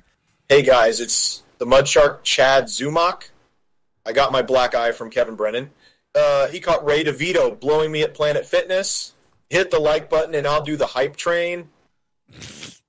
David Skywalker says, when I bought my house, there was a switch up against the door like that and an outlet against the floor. I had the whole house torn down and rebuilt. Yeah. Like the door handles instead of knobs, it's for the disabled. I mean, no, it's not. It's an aesthetic thing too. Like, they do make those for other people. Is it an active senior community? Is this a wet bed? Gross. Just sweat. And so there's that on top of everything now. So by the time we get to Tuesday, I am sick, but I still know that we have to handle this situation. So the guy gives me a hard time. How is this video only halfway done? Not even. And then says that the manager's mother is dying, which isn't the kind of information that anybody usually gives you in any kind of professional circumstance. Like, yeah, people are saying it's too not enough emotion for the Mud Shark and a little high pitch. The AI Mud Shark's not good because Chad has a crappy microphone and all the audio sounds like it's just over the phone. So you can hear that in the AI model. The same reason we can't really get an April one because April doesn't talk enough to generate one. Definitely not a wet spot from a woman. He must have rolled over onto his back. Superman, that hoe. Whether or not anybody's dying, there has to be somebody that takes over and makes sure everything gets done. Plus, I know that on January 3rd, which now we're on December 28th, I believe it is, I know that on January 3rd, I have to fly out to be in Little Rock. Like, my plans had already been made, and I'm going to Little Rock for work at that point. So it's not like I have a lot of time. And since I know that they're not going to be the best about providing me with money to help me move, this is something I'm going to have to do all on my own. I'm not going to be able to have a lot of help. I do have a lot of friends here in Austin, but a lot of my friends here are around my age. And once you get to a certain age, you're not helping a lot of people move. And I also don't want to bother people like that. So I know that this is something I'm having to handle myself. Now, also, because I went ahead and completely unpacked at my other place, I threw away all the boxes. It wasn't like I had stuff where I could just like, oh, I'll just put it all in the boxes. And even if you had them, they'd be soaking wet, you dumb piece of shit. Move again. No. I know what it is I'm going to have to go through. But I go ahead and put up with this guy telling me that he doesn't know when anybody's going to be able to be here. Then they decide it's the most important thing in the world that moment for somebody from the actual corporate of this place to come look at my place. And I'm feeling sick and I'm not feeling good. And they don't hear me say that to just give me a minute when they knock on my door, and they just let themselves into my apartment. I'm half dressed. I'm not comfortable with what's going on. I tried to express that in the moment. The guy still continues to come into my apartment. I'm not happy at this. Yet you just take it up the pooper like you have your whole life. Point. But I'm still trying to put on the best face I possibly can. Think how your sister feels. The guy from corporate at that point tells me to go get a transfer from the office. And I'm thinking, the office where they can't do anything for me right now, but not. Imagine being in your 60s and still having to run around to the office. Go ask the office if you can move. Go ask the office if they can shut off the water. The office? By the way, you hear this, Big Irish J? You don't want to be in your 60s going to the office. Okay? Let's put an offer on a nice lake house. Let's get down there, do some fishing, figure out our retirements. You don't want to be going to no office in your 60s. Not trying to argue. Okay, I'll go down there and do it. So I go down to the office, and the guy... I mean, Ty will just never own a home. Ty will literally go from like apartments to like a retirement, like you said, an assisted living facility.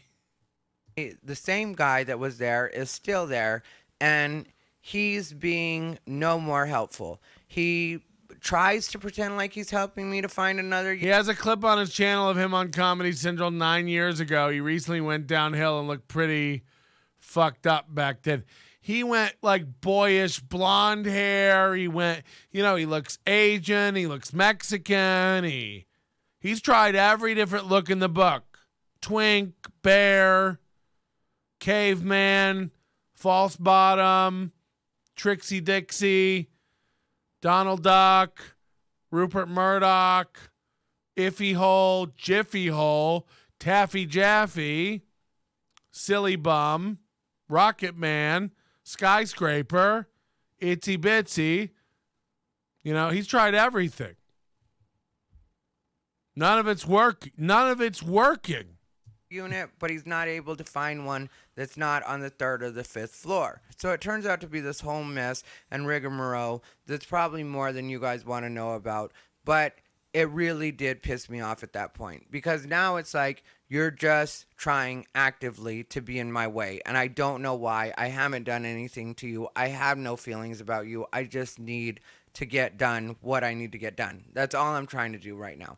So yeah, I definitely did get pissed off. I left, and then the next day I end up getting a call from the person that's the manager, and she says that she's going to go ahead and help me out. We're going to find a new spot for me. She takes me to a couple apartments. They're not ready. I can't move into them. So she's like, okay, well, just look at what we actually have available. I'll send you all that information. I immediately find one that I think is going to be pretty perfect. It's not on the 1st floor. So obviously on the 2nd. And It's not on the 1st floor, so it's obviously on the 2nd. But a minute ago, he was talking about the 3rd and 5th. So just because it's not on the 1st, it's obviously on the 2nd? Okay. Ask them if that's available. She says it is. People are saying, give us the long version. It feels like he's rambling. This is every video this guy makes. It is ready to move into. It wasn't 100% ready. Imagine if he was fixing things instead of streaming. Yeah, he was filming himself run around a Walmart while his shit was just sitting in goldfish water. To move into, but it was 95% ready to move into. So I, of course... Imagine if he said Christmas Eve, my apartment got flooded and I had to move. 10-second podcast. Not even. First take it, trying to be easy with them. They tell me what they're going to give me as far as money for movers. It was not going to be enough money to actually get movers. So like I said, Plus the furniture's even heavier now because it's all waterlogged. Myself. So this turns into me being awake at one period because also I'm having to work at the same time. So this is why a lot of videos didn't come out, because for all the editing he does, why doesn't he edit out all the big gulps? I'm doing stand-up. I also did a couple podcast appearances. I edited a few things in between there, trying to keep up my social media and the stuff that you have to do in this day and age if you want to be a comedian. It's just a necessary evil. And so I am doing everything that I have to be doing, which leads to one period of me being up for 30 hours, another period of me being up for 26 hours. For a gay man, he sure does have a lot of periods. At different points, exhausted, and at some points, too hopped up on adrenaline to even notice how exhausted I was. But I'm doing everything that I have to do, and I'm moving the way that I need to move, and I'm making the best of the money that they actually provided me. Luckily, the guy from TaskRabbit that I had used a couple days before had given me his number and said, hey, if you ever need help with anything and you want to do it off the books for less than TaskRabbit is doing it, then I can help you out. So I was going to hire 2 people to help out because I thought that might be necessary. He got a guy's number off TaskRabbit? What? One of them flaked on me, and not in a bad way, but just he did flake after saying that he'd be able to do it. But it was just me and the guy from TaskRabbit. So I had moved all the small stuff. There was just the big stuff left. He did a really good job. He was charging me, I believe it was $70 an hour was what he was charging me. And so I ended up tipping him $50, so I gave him $190 because it only took out 2 hours for us to do the stuff that we had to do.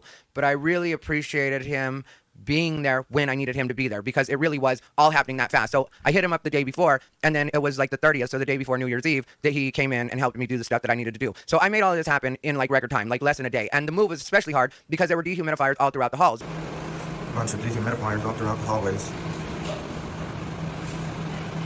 So look how, I mean, this is his building. Because all of the halls are taken up, or all the halls were damaged with the flood, and so there's dehumidifiers all throughout the halls, and I'm having to make it to basically, the apartment that I'm in is basically right above the apartment that I was in, but on the opposite side of the building. So what happened was, I had to take everything either by the elevator. It's right above my old apartment, but on the opposite side of the building. It's like, so it's not right above? He keeps calling all those fans dehumidifiers. Or up the stairs if it was stuff that I could just carry. And I was using that really big suitcase that I used to joke and say that I was putting beige in and just filling it up. And then since I didn't want to have a mess when I came back here, I was organizing it in the apartment because the apartment that I've got now is slightly bigger. So that's a blessing. I got to admit, I do like the apartment that Did he just say the N-word? I ended up in. But it's slightly bigger, but the same layout. So I'm able to just kind of transfer things exactly the way they are as closely as I can. And so I did good about doing that, but of course that takes more time. And so this is all me doing this. And you know, it's, like I said, it's like the 2 nights were just solid, me doing what it was I had to do in the moving department. And so kind of a pain in the ass, but it is what it is. Life works out the way that it works out. At least I'm in another apartment, and in between there were definite blessings. And I'm not trying to sound cheesy or anything like that, but there was this point when I noticed I had this blanket that I was moving with me that I really did like that blanket. It was a really thick comforter that I bought from like Marshall's or something like that. A friend had given me a gift card to Marshall's, and I bought this really, really nice. You know, sometimes you're in Marshall's or Ross or one of those stores and you just find something that you're like, why is this here? But it was a really... He did a whole episode recently about a couch that he had that he really liked, and he had memories with it. It was so hard to let go of. Again, it was, you know, a couch that was like 10 years old, 20 years old. He just like had to do a 50-minute episode about how hard it was to let go. Really nice, super soft, thick comforter. Jay Hollingsworth says, Hey everybody, it's Aaron from the Steel Toe Morning Show. Turns out you can't stage an illegal lottery on your YouTube channel. Long story short, April is leaving me, but I have no regrets. By the way, me and Corey Adam are gay lovers. Let's hit the goal. Let's hit the goal. Jay said it's a weird apartment building. Yeah, it does have the, he says like a warehouse. I feel it looks like a storage unit to me. It feels like he's living in a storage unit. Is that why it flooded? I hope some homeless person likes this blanket. I mean, I wonder if it's too big for them to carry around, but I'm going to give it to somebody. It's cold, and the truth is this has a couple like little snags in it. I messed it up one time when I was drying it in my roommate's bunk-ass fucking dryer. Yeah! But, yeah, so we'll see. It wasn't even a couch he bought new. He got it used from a millionaire. That's what he said. Spot I go to where I know they hang out here, so I already have my homeless crew. If you guys don't know, every once in a while I go check out the homeless just to remind myself that At least I ain't them. Just playing. Don't. You guys don't know how to play. And there was a part of me was like, I don't know if this is going to be too thick to give to a homeless person or what it was, but I'd already found a crew of homeless people that live in a particular area or stay in a particular area, and I had given them some other stuff that while I'm going through things, I'm like, okay, do you really need this? Do you really need that? So in that way, it's kind of a blessing. They ain't getting my backup shower curtain, though. I'm glad I looked He's through down it because there. They can have that sheet, a couple pillowcases, use them to carry your shit around wherever you're going, you know. And then this is my mom. He's down there trolling for homeless ass. I don't believe for 1 minute he's down there giving what? My favorite person in the world, really. Well, my dad's up there. They're a real pair, you know, those two. Where I can't. This is his mom's favorite blanket, $1 million bill. In a special way. I just love how ridiculous she is. What? How long is this? Oh, this is a useless blanket, though. I hate my mom. I don't know why she even bought this. Why is this so much work? It makes sense that my mom would buy it. She's a lot of work. $1 million blanket. This is my mom's favorite. It's money. Let me see. Oh, finally. This is what I'm unwrapping. Is a. All right. I'm glad this didn't get ruined in the flood. Mom is manifesting. She's speaking it into existence. Mom with the $1 million blanket, and it's going to go on the couch. I hate her. That's what I did with my mom's blanket. Wow. And then also being able to give to other people when it was that cold, because it's super cold while all of this is happening. Like, that's what caused the pipe to This burst. guy's little 32-inch TV on the wall.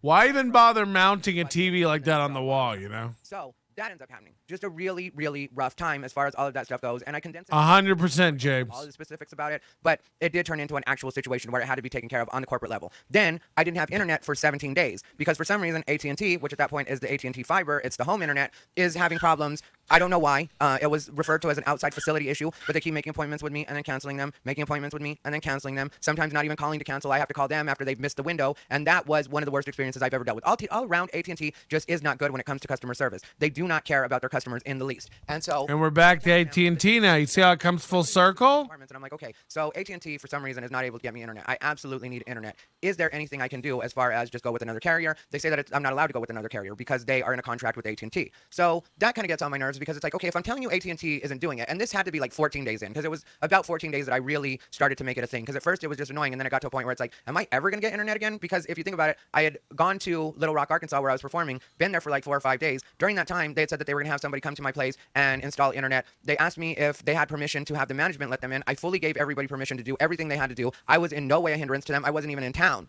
And so I get back, and they still haven't taken care of my internet, and they, again, didn't call me to tell me that they weren't going to do it. Somebody better take care of my internet. This is just something that we have to do something about. Like, it can't just go on with me not having internet. So they try to argue a bit that they're in this contract. I do some internet research, and I realize that it's not legal for an apartment complex to have an actual contract with an internet service provider. That's not true at all. FCC regulations, and so I relay that information to them. Long story short, I eventually end up having to have an hour-and-a-half long meeting with the manager here, end up getting a number from her to the person that's above her, the regional manager. I have to call the regional manager. When the regional manager hears about it, sounds absolutely appalled. And keep in mind, I've been sending emails about things that I need. I've been talking to people on the phone. It's not like they shouldn't have known that this was happening. Yeah, this is crazy. They shouldn't have known about any of the problems that were going on for me at that time. But for some reason, this woman doesn't know. She's absolutely appalled. She's like, actually, we are not in a contract with AT&T. I'm giving you my permission to go ahead and use any internet service provider that we can use in our area. No problems at all. I'm going to let the managers of your building know that this is being authorized by me. And then suddenly, within 4 or 5 days, I had internet. But total, it was 18 days that I was without internet. I believe I got internet on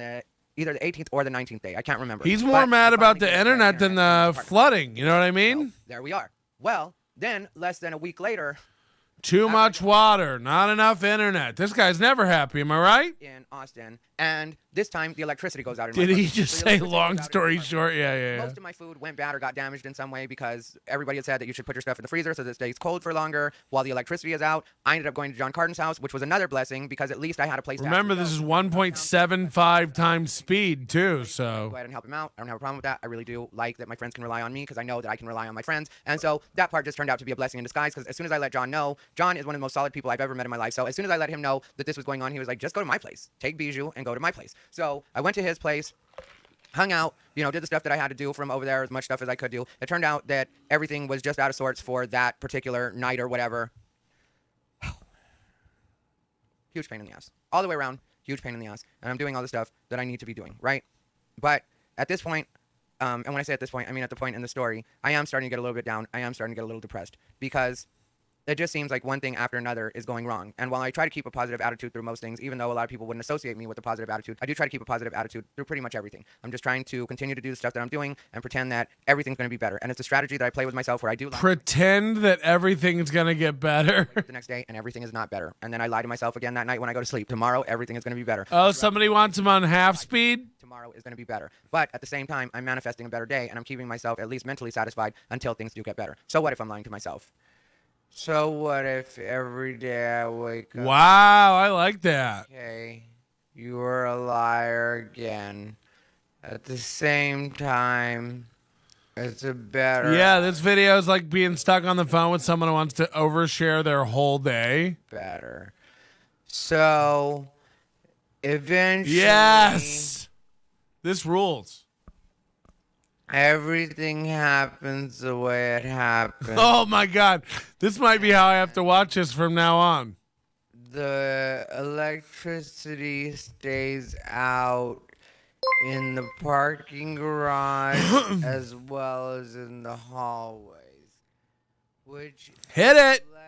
So anyway, I tried to get the internet at my apartment, but I couldn't get the internet at my apartment, so I called up the internet company so I could talk to them about getting internet at my apartment, and they were useless at getting the internet at my apartment. So anyway, my dad is dying, and I'm trying my best to get internet at my apartment, and long story short, my apartment got flooded even without the internet at my apartment, so I'm currently without internet at my apartment, but I'm currently manifesting getting internet at my apartment. Thank you for listening to the story about the internet at my apartment. My place, because the last thing I need is you slipping water, breaking a hip, and I lose you that way. If you don't know the statistics on this is great. I like slow tie. Elderly people dying after breaking a hip, it's high, and I wasn't willing to risk it, so my dad had to. Oh, God, that really got me laughing. So then we get to closer to my birthday time, and now, again, my dad was supposed to come, and I can't come because the elevators completely do not work, because when there's no electricity in the hallway, there's no electricity. It's like a high school essay where he's trying to reach the word cap, yeah. So that would mean that my dad would have to go up and down the stairs in the dark. At the same time, let's not forget, not too long ago I had a breakdown because my little Bijou, if you didn't hear her coughing earlier when I was recording the podcast, that's because she has a heart murmur. And there's nothing I can do about that. Eventually, they said they can put her on medication, but they don't want to put her on medication just yet because, one, she's a 2 out of 10, I believe, is the scale, or maybe it's 2 out of 6, 2 out of 10, I think. But I could be wrong on that. It could be 6. But either way, she's only a 6, which isn't that bad. But again, the doctor had told me that not only when I was in Vegas, but then when I took Bijou to get checked here and to make sure that she was on heartworm medicine, get her tested for heartworm, the doctor had told me that, yeah, it's not the most to worry about, but at the same time, it's something to keep an eye on. I mean, I've been in 9 vets here, and they've all told me, like, you don't need heartworm medication for a dog in Vegas.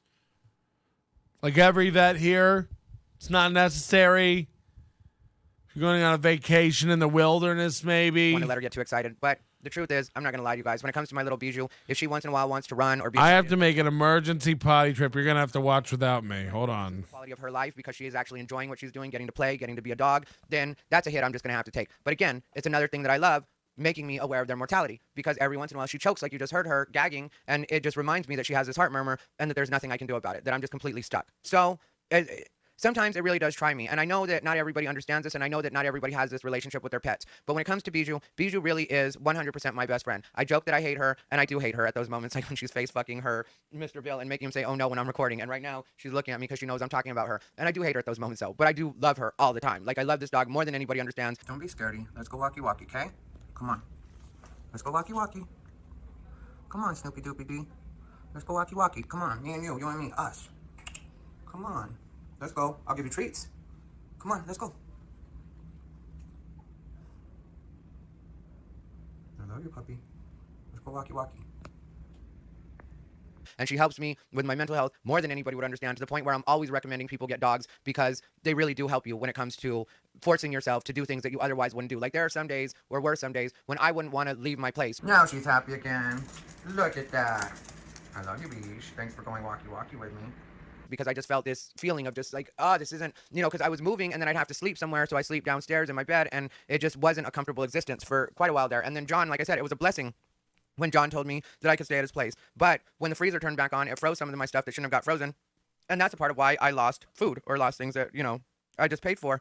And so and it wasn't like I was having a hard time, like, I needed money for food or I wasn't able to get more food, but it's just like I have enough going on right now. I don't want to go grocery shopping again. I don't want to buy stuff that I already bought. I'm tired of just money going to nothing. And it was a lot, because, I mean, like, I don't need anybody to send me something. It's not that kind of situation, but it was expensive, all the things that happened, all the things that I had to take care of, and it was not easy. And keep in mind that, like I said, I just moved here December 1st. So all of this is happening before we're even through January. Like, this has been what I've been going through for the first 2 months of me being here. There's just one headache after another, one thing going wrong after another. And like I said, keeping a good attitude through all of it, even when people are being difficult with me that shouldn't be difficult with me. Like with the apartment manager, I had to make, or with the guy downstairs in the office, I had to actually make a complaint about that. Because his dog must not be fixed or something. I don't know. I'm dealing with right now. And I don't know on what basis he's discriminating. I don't know if it's because I have too many tattoos. I don't know if it's because I have too many piercings. I don't know if it's because I'm brown. I don't know if it's all three. I don't know what it is, but I just needed it to stop. Because my thing is, I don't care if this guy has a job or not. I wasn't trying to get his job taken away from him. I made it very clear on that. But when you're my only point of contact in certain situations, when there's nobody else in the office and you're refusing to help me, there's no reason that should happen. Especially when the only help that I needed at one point was just for you to let me know. I mean, what did I miss? What is he babbling about? He could have gotten in contact with that regional manager that I ended up getting in contact with later and made sure that she knew what was going on, so that maybe she could have done something about my situation. Because everything since I've been here has been like this, like this, like this. Like right now, I'm choosing not to be on the road. And I think because people see me out quite a bit here, they don't realize the amount that I'm going on the road in between. I don't really take days off in a lot of cases. And so there have been plenty of situations where it's all just kind of seamless. Like I go on the road, I'm doing spots right before I go on the road. As soon as I get back, I'm doing more spots. So it really is a situation where I may seem to be just around, but really I've been on the road quite a bit. And the way that everything works is like, okay, bam, I'm on the road again. Bam, I'm on the road again. Bam, I'm on the road again. And so I'm trying to get settled. Road again. Figured out, and I'm trying to keep appointments, and I'm trying to make sure that, because I had to have my electricity switched over. I had to hit up every place that I had given my new address, because this place I wanted to be at home. When I moved to this place, and I made that clear in another video, I wanted to just be settled. And so I had everything changed over as far as things being mailed here. Like I had already done a lot of stuff. And so me having to deal with this again, huge headache, because I'm having to update things. And there's still things being sent to the other apartment. And Amazon is a nightmare in this building, but that's a whole nother situation. And so it's just really, really been rough is my point. So I will get back to recording content like I need to record content. But at the same time, these last couple of months have been really hard on me. But then there have been huge blessings in between. Like the comics in Austin are absolutely great. The comedy in Austin is absolutely great. The comedy audiences in Austin, absolutely great. The level of comedy in Austin, absolutely great. The dog friendliness in Austin, absolutely great. The dog park that me and Bijou go to, absolutely great. My grocery store, allowing dogs inside the grocery store, absolutely great. Almost everywhere you go in Austin, they will let you bring a well-behaved, well-trained dog into the premises. And so Bijou is allowed everywhere because Bijou behaves herself. And so everywhere we go, Bijou has no problems here. There's no conversation that has to be had. It just works out. And that is very important to me because it's so much easier when I can run errands with Bijou and not have to think about, am I going to have to leave her in the car? Which before anybody jumps on me about leaving her in the car, I never leave her in the car for long times. And what I always do, and I make sure that everybody can see this, is I'll put the visor up and there's this string that hangs from this visor, like the sun visors, that lets you know, because I crank the AC so that Bijou's plenty cool. She's cooler than I am most days. But this is what I would do when I lived other places, like Vegas and stuff like that. And I had to run in the store real quick. They didn't allow Bijou, which was rare because I learned not to bring Bijou with me. But when I had to do it, I would just go ahead and lock Bijou in there with my keys and the AC running. And then that little string was blowing. I'd put it so it was right where the vent was, like where it blows right near the vent, so people could see that moving and wouldn't break my window because they thought Bijou was being tortured in there. And I Bijou put a string so people could see the AC blowing so they didn't break my window and steal my little dog. Stop bringing your little dogs everywhere. And your little dogs, too. When she was in my car anyway, because she was kind of raised in the car with me, all the different places that we had to go. And so, but it makes it so much easier being in the city, and like the quality of friends that I've made in the city already, not to mention the friends that I have been knowing since I was in LA or since I started comedy or from the road, or Don Carden, who I actually met in Phoenix. He claims to have so many friends and so many social outings and all this stuff. And by the way, until like here in Vegas, he goes like, I don't want to go out. I don't want to be a part of this. I don't want to. But it's like the support system I have here, like I think that's the biggest lesson for me. And again, how I look at it as an optimist, because a lot of things have gone wrong, but they've gone wrong in the most comfortable way possible, because there's always people here that make it a point to let me know that they'll catch me, or at least catch me as much as I need to be caught, because I'm always going to rely on me, and I'm not going to make myself a problem to the outside world. And could have been a lot more tragic than it actually turned out. Catch me now, I'm falling. It is what it is, and I just wanted to let you guys know. I'll listen to this later and decide if I'm actually going to post it, because I feel like I was whiny and rambly, and I don't like to put this much on people. But when I said let's trauma bond, it kind of has been traumatic, and sometimes I don't notice what I'm going through because I am used to constant chaos and a little bit of trauma swirling around me at all times in my life. Even at its best, there's always going to be something that's just off, and that's something that I've gotten used to. And I also plan to talk about that in an upcoming episode. Like, some people don't understand that, and they'll try to get me to kind of detox in that way and live in a more sanitized world and be more worried about everything, not understanding that that would really just stress me out because there's always going to be something else that comes along that's going to throw me off. So it's kind of better if I stay on my heels a little bit rather than actually feeling like I can be flat-footed and completely just secure in the fact that everything's all right. Everything's not always all right. Everything's not always gonna be all right.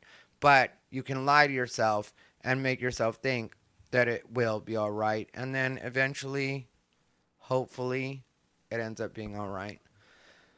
Anyway, I hope that wasn't too much story for you guys, but this has been Ty Rivera, the absolute best LGBTQ comedian in the world. So there we are. I hope you're all, oh boy. Ba-bang, back, ba-bang. Take me to, okay. Read it. Processing. Tell me you didn't forget to put the... So anyway, I've been decorating this apartment because I want this apartment to be a home. So since I want this apartment to be a home, I've been doing things like putting in Glade plugins because the smell reminds me of a home rather than an apartment. A home for me. Also smells like my dog, Bijou. So I've been scattering Bijou's teeth that I keep on my keychain for a semi-converted van, which was stolen a few years ago when I ran into some guy who I don't want to tell you about. But he was a fucking idiot, and I don't want to say his name because his name is not something I want said in my home. And that's how I think of this apartment. It's not just an apartment, it's a home. So where was I? I was scattering Bijou's teeth around everywhere, and then suddenly water starts flooding in, and I'm thinking, oh no, my home shouldn't be flooded because when I think of my home, I don't think of floods. So it is what it is. I'm trying here, and I'll get there, and I'll make this home an apartment. Or, I mean, I will make this apartment my home. It just might have to be a little wetter than I intended. Jesus Christ. Jesus. Like, that's... I feel like the Ty Rivera text-to-speech should add in words. It should add extra sentences. It should extend it somehow, Moody. It should put in extra narrative elements that don't necessarily, that aren't required for the story or the information. The Ty bot is awesome. I hope that's not pay by the word. I mean, it's pay by time, but don't worry about it. Moody covers all the bills. A little wetter. What is even happening? I don't know. But if you people can't hit like on this show, you don't deserve a show. Because we've done 3.5 hours. It's been amazing. It's now 2 a.m. I'm going to go get my dog and go for a walk. And we're going to have to do some math here. Do I stay up and do a steel toe? Do I stay up and do a regular morning? Should we do our own morning show? Should I go to bed and get some rest? I was going to do a members-only show Tuesday night. Should I do both? Should I never get off again? Should there be 2 24/7 NLO channels? One's actually me eating, shitting, walking, running. Should I go live while I'm outside like Chad? When I walk around, maybe I'll get jumped by some people. I don't know. After a thing like this, how we even go for it. The next show is going to be members only. If you want it, join the Overdose. Join the members program here if you want to catch live shows, and I mean everyone we do. $1.99 to become a channel member here. Join the Overdose, nobodylikesonions.com/overdose, promo code SCRIMP. Buy yourself something from our store. These haircuts ain't cheap. I went and did it today. I spent the money. I got the haircut. I got the beard trimmed. Up in my mustache, or what I call it, my lady catcher.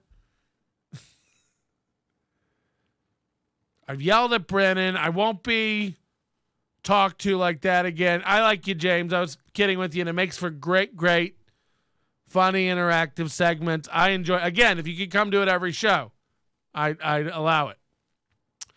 I bet your dog gets up when you have the leash on and invite her outside, unlike his poor dog who would rather swim around the wet apartment. Honestly, like, I carry the leash in my hand, but she's off leash most of the time.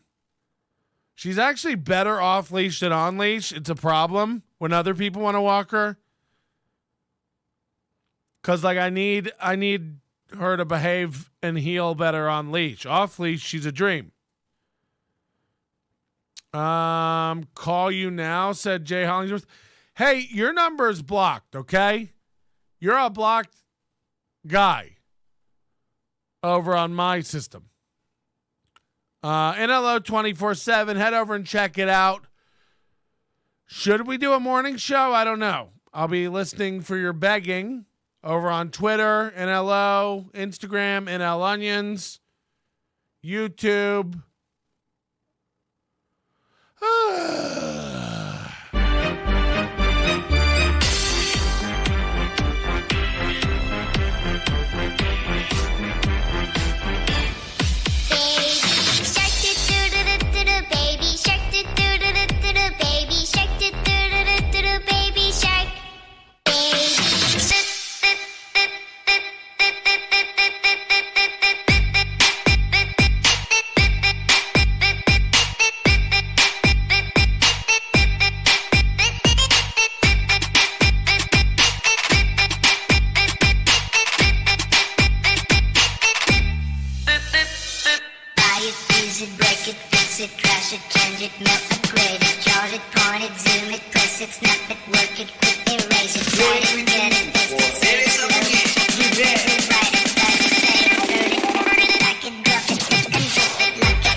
And lock it, surf.